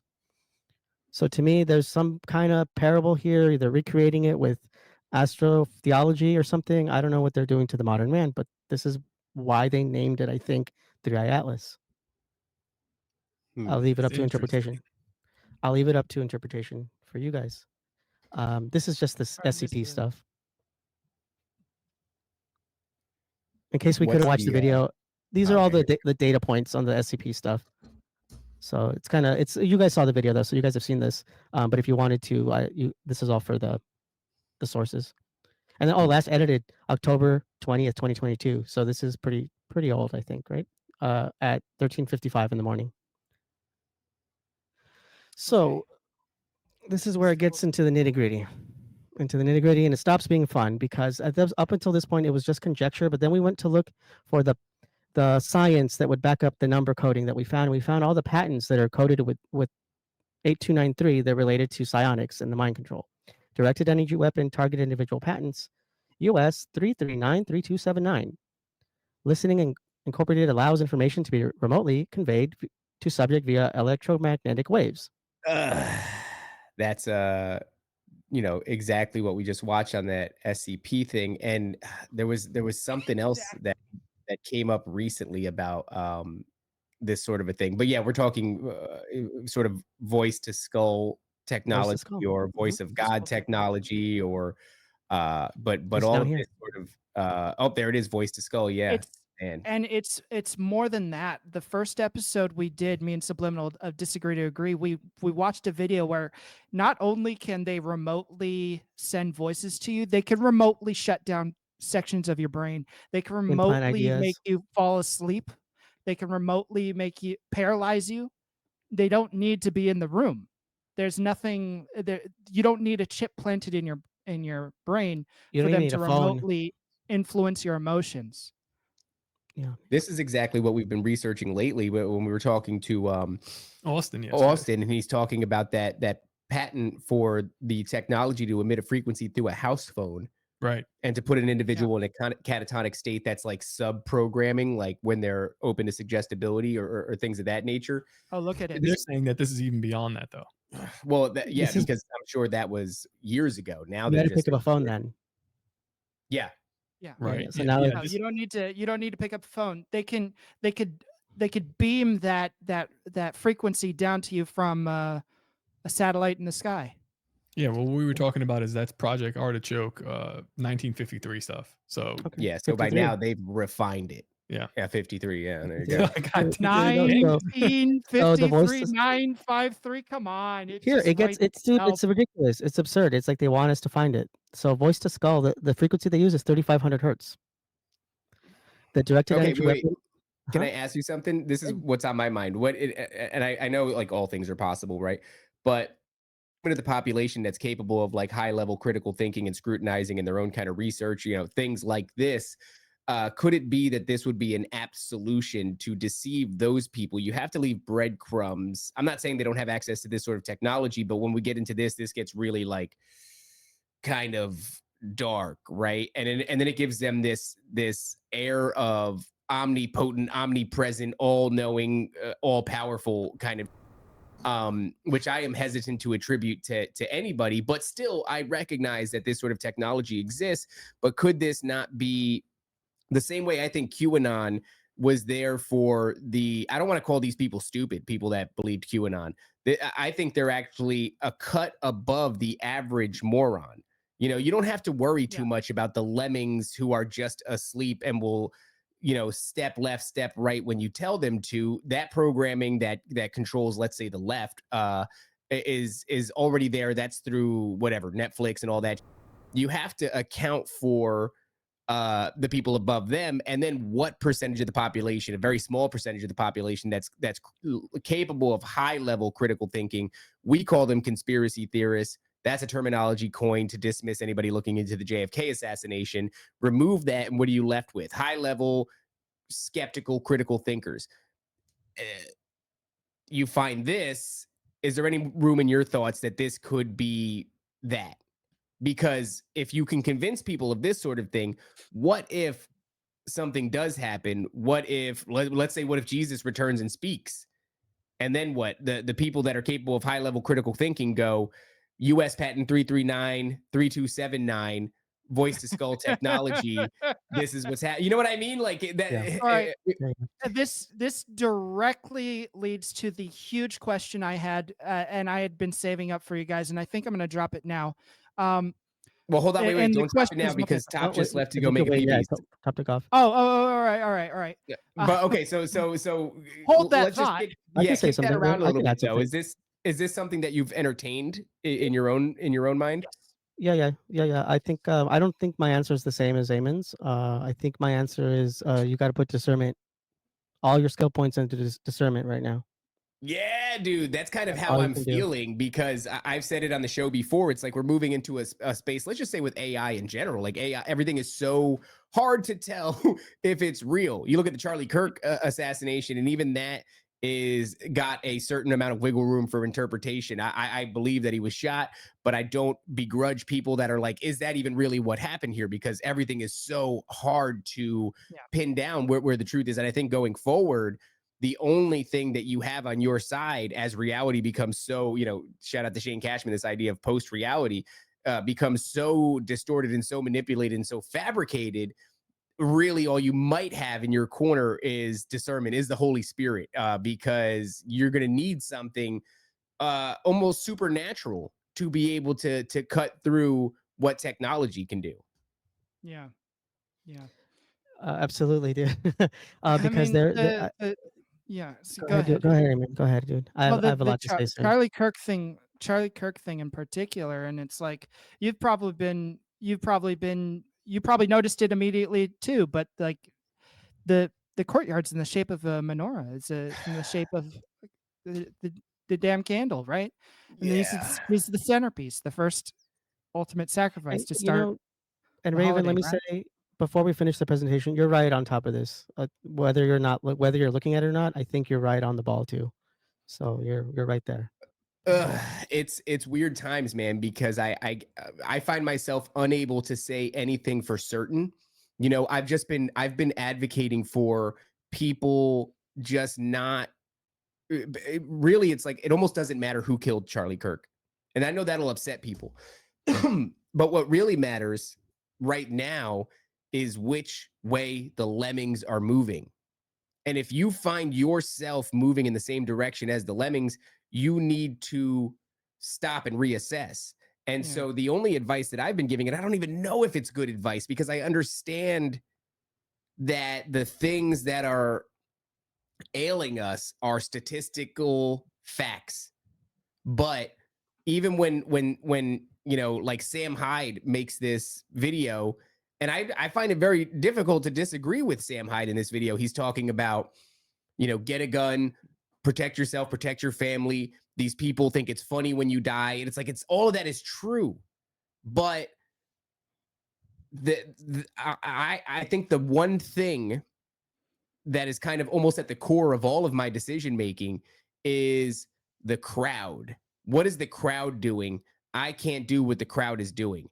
And even if the crowd is vindicated, you know, the truth is a hell of a weapon. If you can create true circumstances for the crowd to react to, and then thereby they are vindicated, you know, man, that's tempting.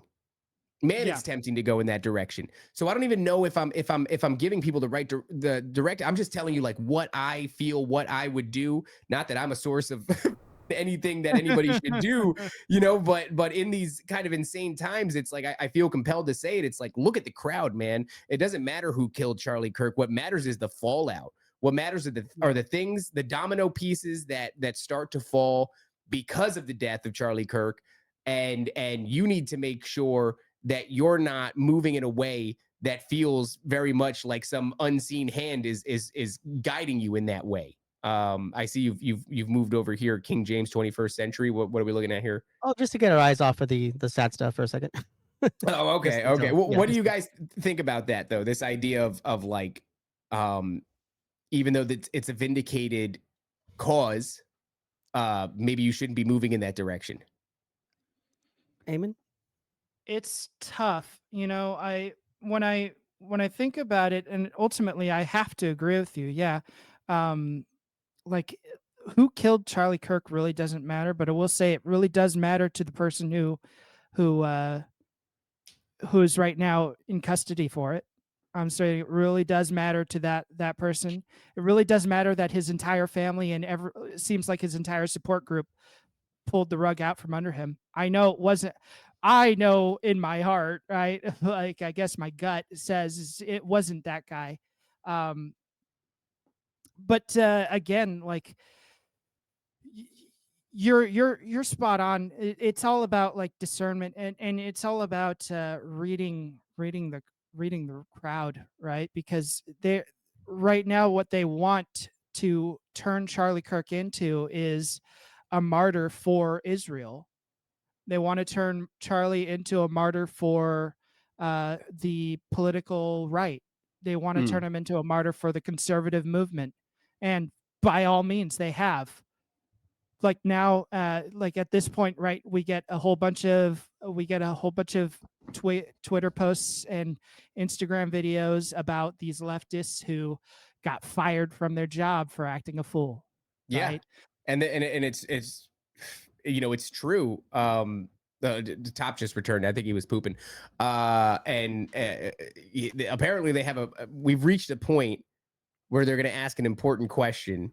It was what they were going to ask earlier, but I was just saying that on the topic of this whole Charlie thing, even though, you know, you get that compelling video from Sam Hyde and all of it's true and all of the things that ail us are true, I feel compelled to not move in the direction of the crowd. But what is this question that you wanted to ask? Let's get to that. Raven, Top, it's a multifaceted question. How many people do you think need to disappear for the entire world to believe that a rapture happened? Oh, that's an interesting question. How many people do you think need to disappear? I would say for the entire world to believe it. Generally, we were talking about the lower intelligence, the common man, like the non-analytical, the non-analyzer type crowd. Oh, I think then of course the midwit crowd, right? Well, that's the incorrect way to look at it. I think that you know that bell curve of let's say 135 IQ plus and then 90 IQ, and they're agreeing. Yeah, those are gonna be the people who understand the rapture. The people in the middle will not understand. Yeah. Because I think what sparked this is I was saying like certain things like QAnon, I don't think are for idiots. I think they're for just above idiots. They have to have layers of programming. The idiots are going to subscribe to the leftist ideology, and they're going to do whatever Netflix and tells them, right? That's pretty easy. But then you need something for the people that are critical thinkers, and then you need something for the most critical thinkers. So what I was suggesting is they're showing us these patents, this voice to skull technology. I said, is there any part of you that suspects these are breadcrumbs left for the most critically thinking of us, so that when, let's say, like Jesus actually does return and we hear the voice of God in our head, we remember patent, 59239, whatever the hell, and we go voice to skull technology. Because remember, before you left, I was saying I hesitate to attribute this level of power to them, even though I know this technology exists. So do you think that there's a level of programming that's meant for us in the shape of these breadcrumbs that we call conspiracies may actually be leading us astray. We might look at this and attribute this all to MK Ultra programming and some satellite in the sky when it may actually be the return of Jesus Christ. And that is a difficult question, and that's what provoked this question. Yeah, that's And- yeah. Go ahead. Let me ask the actual question. If the rapture is the sudden and immediate taking of believers, and let's say we have some crazy satellites with directed energy weapons and all sorts of mind altering capabilities up in the sky on balloons, right? What's the difference from an outside perspective of someone getting taken up by a rapture and someone getting to a crisp? Yeah. To the undiscerning, or even if you had discernment, you wouldn't be able to tell. Wouldn't be able to tell. You wouldn't be able to tell. Wouldn't be able to tell. We think that's No. what they're playing off of. That's unfortunately that's exactly what they're playing off of. And unfortunately, the way that these machines work, it doesn't matter how smart you are or your IQ doesn't work off of brain electrical waves. Doesn't it just it's how do I put this? They control the electrical waves in your brain. They do this and they have something. They're playing 5D chess, and I think that's one of the dog whistles, because they in these documents that I collected, the directed energy weapons as an option for strategic escalation or de-escalation. They describe something called the 5Ds of directed energy weapons: deny, degrade, disrupt, deceive, or destroy, which would qualify what you just said right now. We would qualify under one of those. Either we're being denied information, degraded information, We're when they redact degraded something. emotionally, degraded socially, degraded culturally. Yeah. It almost feels like you need to remove yourself from this system and depend solely on, that voice that speaks to you, that ideally is the Holy Spirit, because we've gotten to the point where we're so saturated with information. I almost feel as though, even me on this show, like it's the point of diminishing returns. Like, I know too much. Thank God. Yeah. I can't remember 2/3 of what I've learned throughout my life. Dangerously retarded. Yeah, because it would be a lot worse. There's a point where you're so saturated with information that all of it it's hard to parse it and place it, and you're faced with too many potentialities. And that's almost, I think, where we are, especially as conspiracy theorists. I think the reality is that they can do these things. I don't think that they can do them to the scope that they claim. So No. if there is No. going to be a rapture, there's going to be something well televised and prompted that mimics it on a small scale. Nuclear bombs. I hate to bring him up because I know we all have the same feelings about him. But Cliff High said there would be an event in the Bible Belt. And think about the Bible Belt. All you would need is the Bible Belt. The 33rd parallel, is that correct? Yeah. No, is it really? And it's in the video. That's where- It can't fire below the 23rd parallel, so it has to just above that. That's And where you do it. Aemon deduced that's where all you it would do it. take. It would just take a very specific location, maybe whatever Inspector Gadget 2 shows. The most believing Christians in that area would only get raptured because everyone else just didn't believe hard enough, is what Aemon suggested. My thing, though, is right now, I can tell that they are spoon feeding us conspiracy. So it almost seems like they're priming the landscape for, if a rapture did happen, everybody who would finally be forced to ask questions would be led to all the things we're talking about now. And they would come to the conclusion that it was, either some sort of alien thing or some sort of satellite thing or what have you. And honestly, that kind of gives me an answer for the why.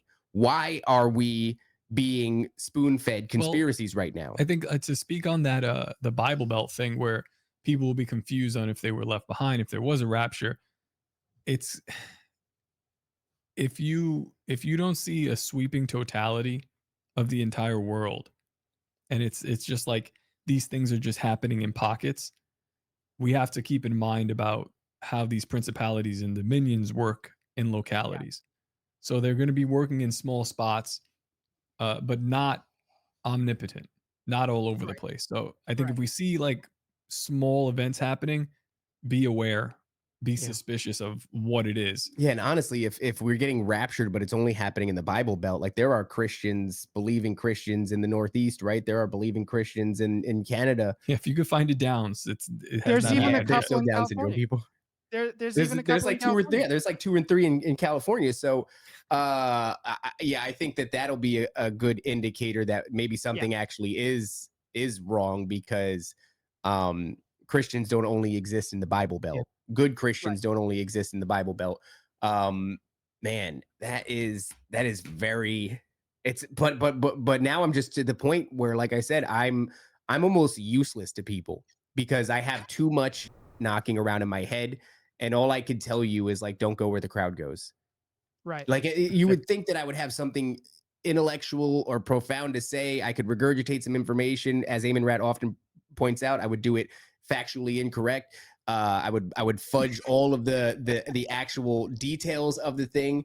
But I like to think that the core of the message would still be there. But really, all I have for you is my mind would go, it's too much, and I would be left with, don't go where the crowd goes.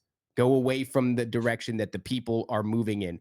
Even if you think those people are like your people, which is like the Twitter crowd is a sub section of humanity that is a little bit more on the ball, but still not enough. And when those people all move in one direction, you have to stop. You gotta go. I'm not saying in the opposite, but in some ways, yeah. Like I said yesterday, when they tell you that they've identified an enemy, I think it's time to look inward. And people could go like, Owen Benjamin says to kill the in your own heart. But I think almost more importantly is where we're going. Like I said yesterday, we're going to need strong leaders. So you better start to kill off that in you that sucks, that is weak, that is idiotic. Look inward, because if they've identified an enemy, that means we're going to war. And if we're going to war, we need strong people. Better to focus on yourself than it is fighting this enemy, because the people around you are going to need you. But man, it's Scott says kill the raven in your group. Yeah, kill the raven in your own heart. Can we go over real quick the airplanes? Because this is important.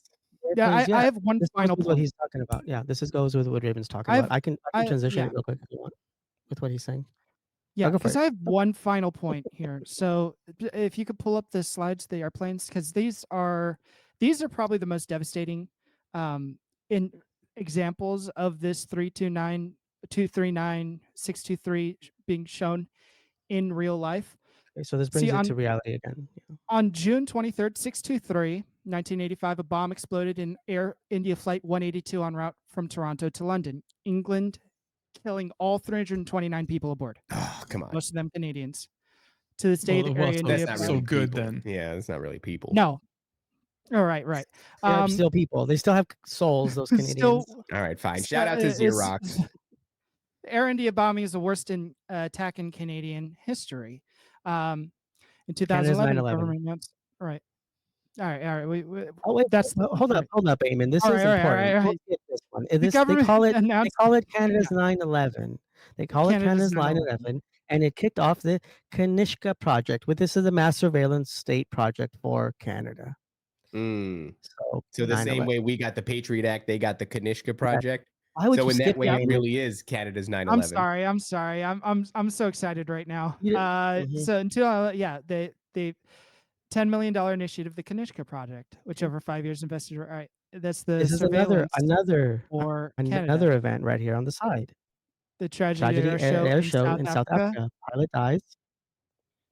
MB326 jet crash. This is the plane. And behind it, 337 is just in the photograph, just hanging out. Right. Okay. And it's going. Okay. The A-12 wasn't supposed to exist in 1967. The SR-71 was not yet operational. The Pan Am employee photo from the collection of David Allison. These photos of 932 are about the only thing left of her. She went down into the sea near the Philippines on Wednesday, June 5th, 1968. 6-2. The official reports say June 4th, but most other sources say it was June 5th. After exploding in flight at Mach 3 during a check flight prior to returning to her stateside. On Saturday, May 1st, 1965, YF-12A, number 66936, was used to set several speed and altitude records. Notice the white reference cross just visible on the underside of the engine near the landing gear. A fire broke out from a ruptured fuel line and quickly engulfed the entire left engine. Pilot Lieutenant Colonel Jack Layton and systems operator Billy Curtis V45 ejected safely, but the aircraft was a total loss. Shout out Curtis B. Air Transit 236 was transatlantic flight bound for Lisbon, Portugal from Toronto, Canada. That lost all engine power while flying over the Atlantic Ocean on the dark on August 24th, 2001. The Airbus A330 ran out of fuel because the fuel leak caused by improper maintenance. Captain Robert Peach, 48, and First Officer Dirk de Jager, 28, glided the plane to a successful emergency landing in the Azores, saving the lives of all 306 people, 293 passengers, and 13 crew on board. Imagine. Mm-hmm.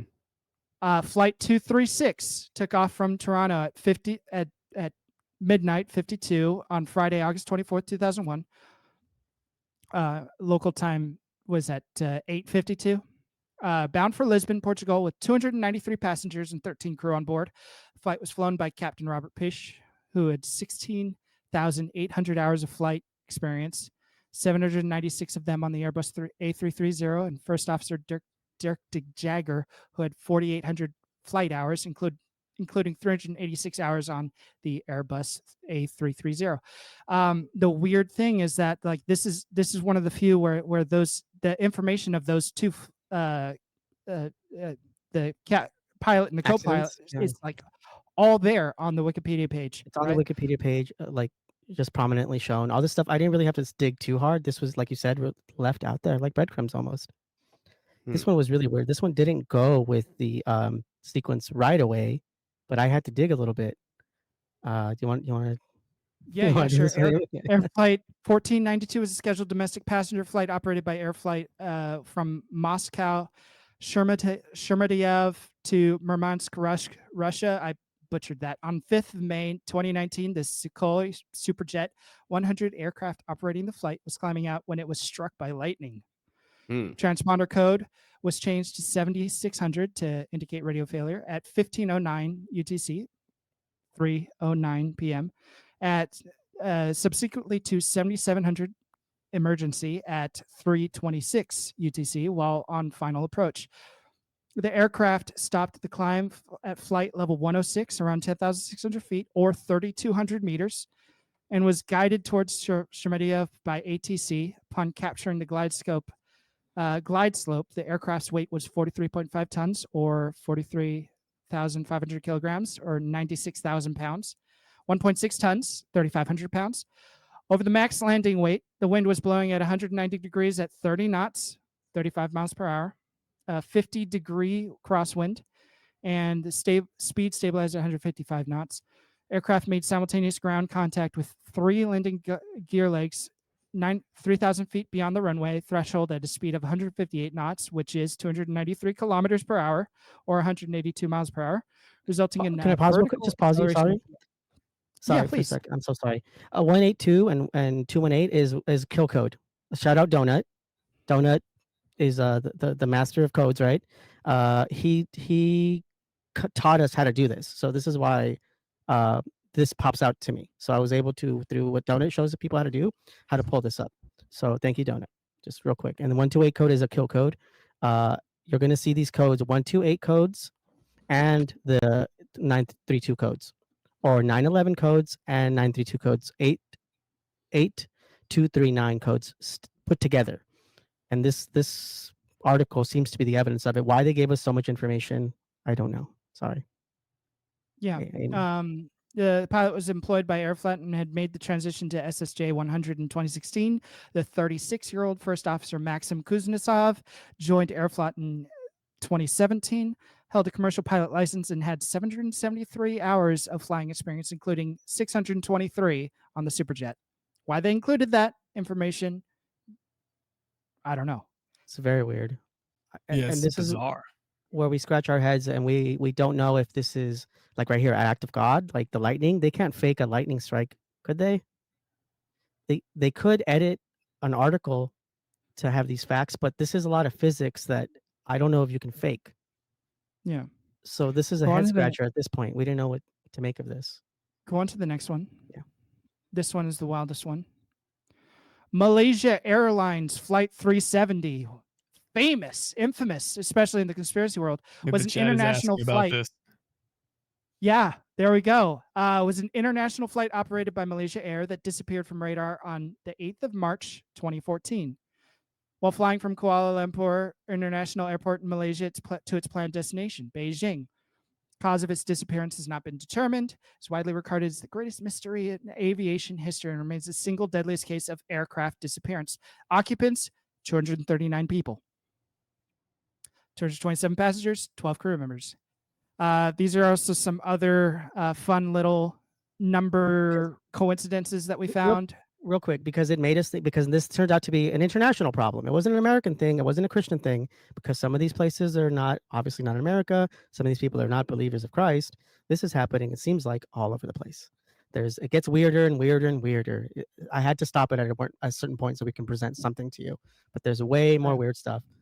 Way more. This breaks out of Christianity into just like the planet. So take it away, Eamon.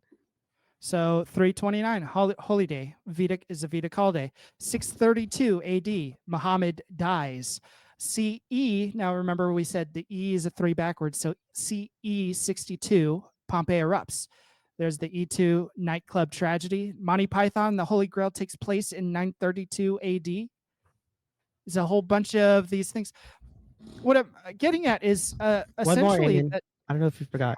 There's one more for right here. I meant to put a little piece of cheese right here for you. All right. Remember? What is it? What? Do you what remember? Was it? It's a very old building. I'm getting to it. Very specific measurements. Oh yeah, I was getting to that. So, what these are now? Me and Subliminal have been scratching our head over this for a long time, but I want you guys to look up, if you can, the measurements for the Temple of Solomon. Oh, all right. Let's see. You're on your phones, or if Nancy can pull it. Just for herself, maybe. The chat too. Chat. Recall of the Temple of Solomon. So the temple was approximately 90 feet long, 30 feet wide, 45 feet high, with a 30-foot long. 33 times 33 times 33 feet cubed. Wait a second here. The dimensions were 132 feet long. And am I supposed to be having this in cubes? Cubits. Is that what you want? Yeah. The length is 60 cubits, width is 20 cubits, and the height is 30 cubits. That's interesting. Yeah. So, this is all the this is the number for the what I am declaring now. Now it could be wrong. I could be totally off, but this is the number for a perfect sacrifice. Oh, that's interesting. The number for a perfect sacrifice. Yes. Huh. And it's not. The number is not 923 as we thought. I think the number is 623. And but it's just one of those things where it's inverted. But it's just an inversion, yeah. Huh. Or a offering, because it connects. In my study or my research, it connects to the Holy Fest. Yeah. So it's not. It's some sort of fire ritual, which you have been mentioning. A lot of people getting caught up in the flames and passion of this and burning off aspects of themselves that are no longer serving them.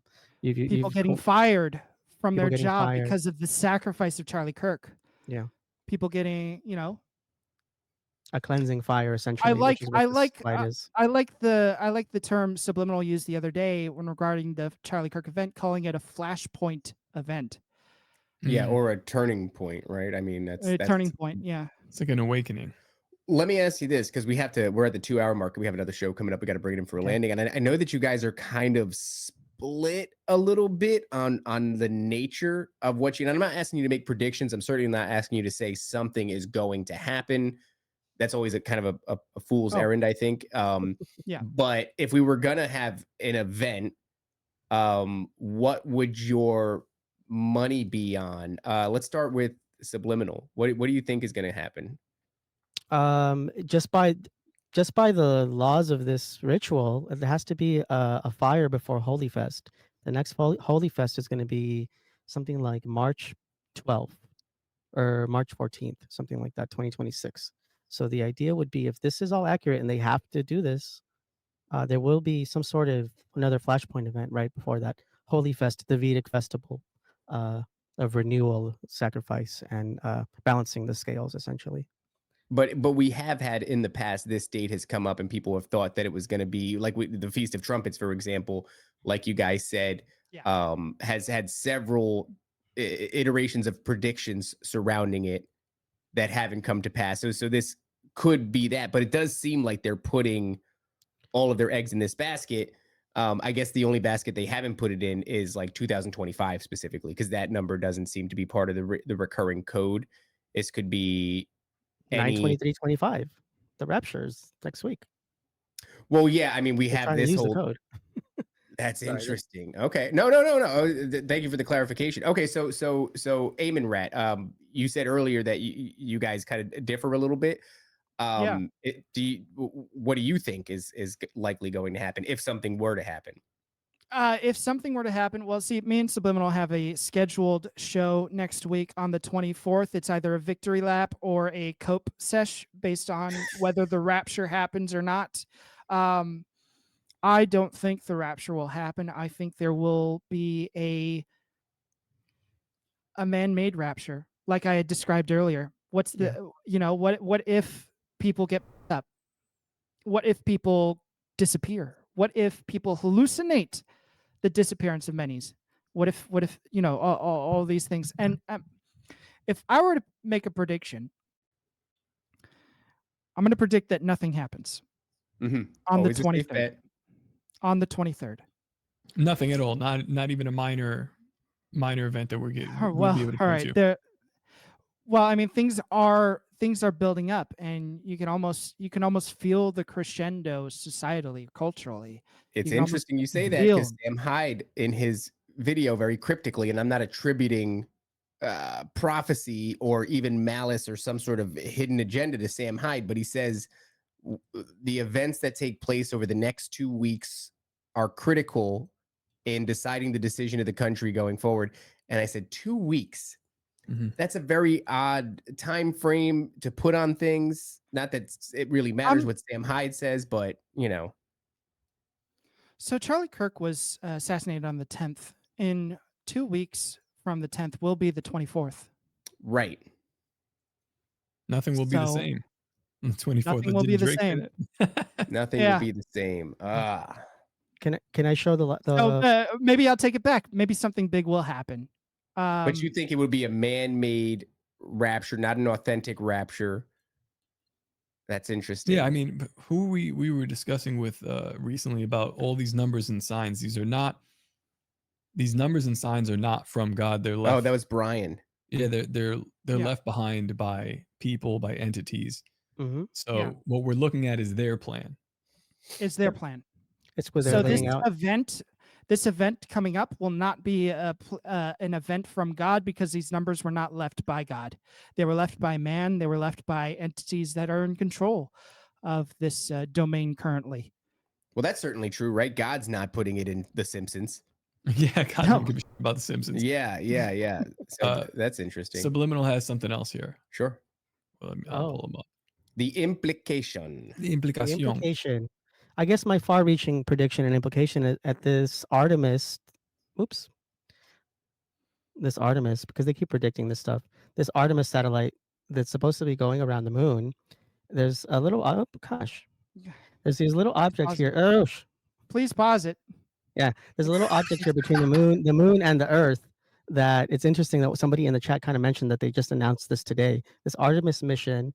I got a ticket for it. So douche Baggins is going on the Artemis mission, and the coding for the ticket is in there. So my prediction is there's something going to happen to the satellite that they're going to send up around the moon, a slingshot maneuver around the moon, much like how they say 3i is doing to get over here. Yeah, you get organically that a around lot. here. That slingshot maneuver. That's Yeah. something that even pops up in science fiction films. It popped up in Interstellar. This idea of a slingshot maneuver around a planet in order to cast themselves into the event horizon of a black hole, I believe it was, or something like that. But yeah, that slingshot Makes thing is another one that they keep hitting us with. makes me So, think of David and Goliath. Oh, that's so Yeah, I was just fascinating. thinking that. between this and the Riverdale scene that we saw, X Starlink satellites, XX, and the Yeah. predictions, the dates, all this stuff, I feel like maybe it's going to cause a rain of satellites or something. It's going to look Oh, like stars falling, but it's going to be satellites, which they do all the predict stars. Yeah. here. Fig tree They do generation. predict here. Illuminati card. This is an event that already happened, and it's predicted in Men in Black. I mean, it's also biblical. Like, all the stars from the sky will fall. What does that mean? Yeah. And there's and this goes forward and forward. It's just it feels like we're running out of time here. So We are. yeah. So I think we were gonna have to come back or we'll have to come back and discuss this more Yeah, if I you guys mean, are interested. obviously we are, as it stands today, 8 days away from the 24th, and so we're gonna know something sooner than later. I would not at all say that if nothing comes to pass, you guys weren't onto something. The same way that we said that individual who made that video was clearly catching something. Yeah. We're very comfortable with the idea of this predictive programming through media, through Hollywood. Hindsight shows us that 9/11 was a big one. Very rare that you'll pick them up before the thing happens, and maybe that's what's happening here. But there's certainly something being left behind, these little breadcrumbs. But it's hard to make predictions of it. I don't know where I fall on it. I don't know where I fall on it. I just know that right now we feel like primed for something. Yeah, this episode has left me uneasy. A little uneasy, yeah. I And then wrote I mean, we're talking about Three Eye Atlas. We're talking about the cultural shift that's happening. We're talking about this idea of the rapture, this parasitic meteor that's landed. Like all these things are like we're getting. It's a psyop season is one thing. We are in I don't know what to call it. It's like conspiracy bukkake. Feels like that like the finale of a fireworks show, Yeah. Yeah. Mm-hmm. Yeah. A Mm-hmm. psyop courtesy. Yeah, somebody said to me because and I think that this is true, not just to this point that I'm making, but the grander picture. I was talking about the kid who supposedly was, whether or not is still out for debate apparently, but somebody said that they have to strike quickly while we're still emotional in order to keep the momentum. And it does seem to be an effort to keep momentum moving in a certain direction. And so besides the cultural thing, we're in that momentum right now. There's a lot of momentum building. There's a lot of places to look. And it's really hard to make heads or tails of it. But I don't think you guys are off. I think you've picked up on something that is there. It's just, what does it mean? Yeah. Let's revisit this maybe after the rapture. Yeah. Okay. All right. Yeah. Sounds good to me. Yeah, I mean, we We're gonna plan be on watching- asking to be left behind. So, Yeah. I'm not going in the Rapture, even if it was real, because of this study. I'm burned up now. Yeah. Well, all right, guys, we do have to run because we have one something in a last couple time. minutes. Let's with Subliminal Messenger. Where can people find you? And then we'll move on to Aemon Rat. Manuela Bor on Twitter and Subliminal Messenger Subliminal Messenger on Rumble. That's just the only two places. And Awesome. Great Pill Podcast on Saturdays. There you go. Esoteric Awesome. book reviews. And along with Subliminal, I'll be on Grey Pilled Podcast Saturday mornings. We read very, very interesting books, esoteric book review. But find me at Season of the Rat on Twitter. Find me on Rumble, Season of the Rat. Find both of us on Disagree to Agree on Rumble. And make sure you buy my album. It's escapesaturn.bandcamp.com. The album's called Where We Are. A lovely little album based on my schizophrenic father. And so cool. You will see that story in NDS Chronicles someday.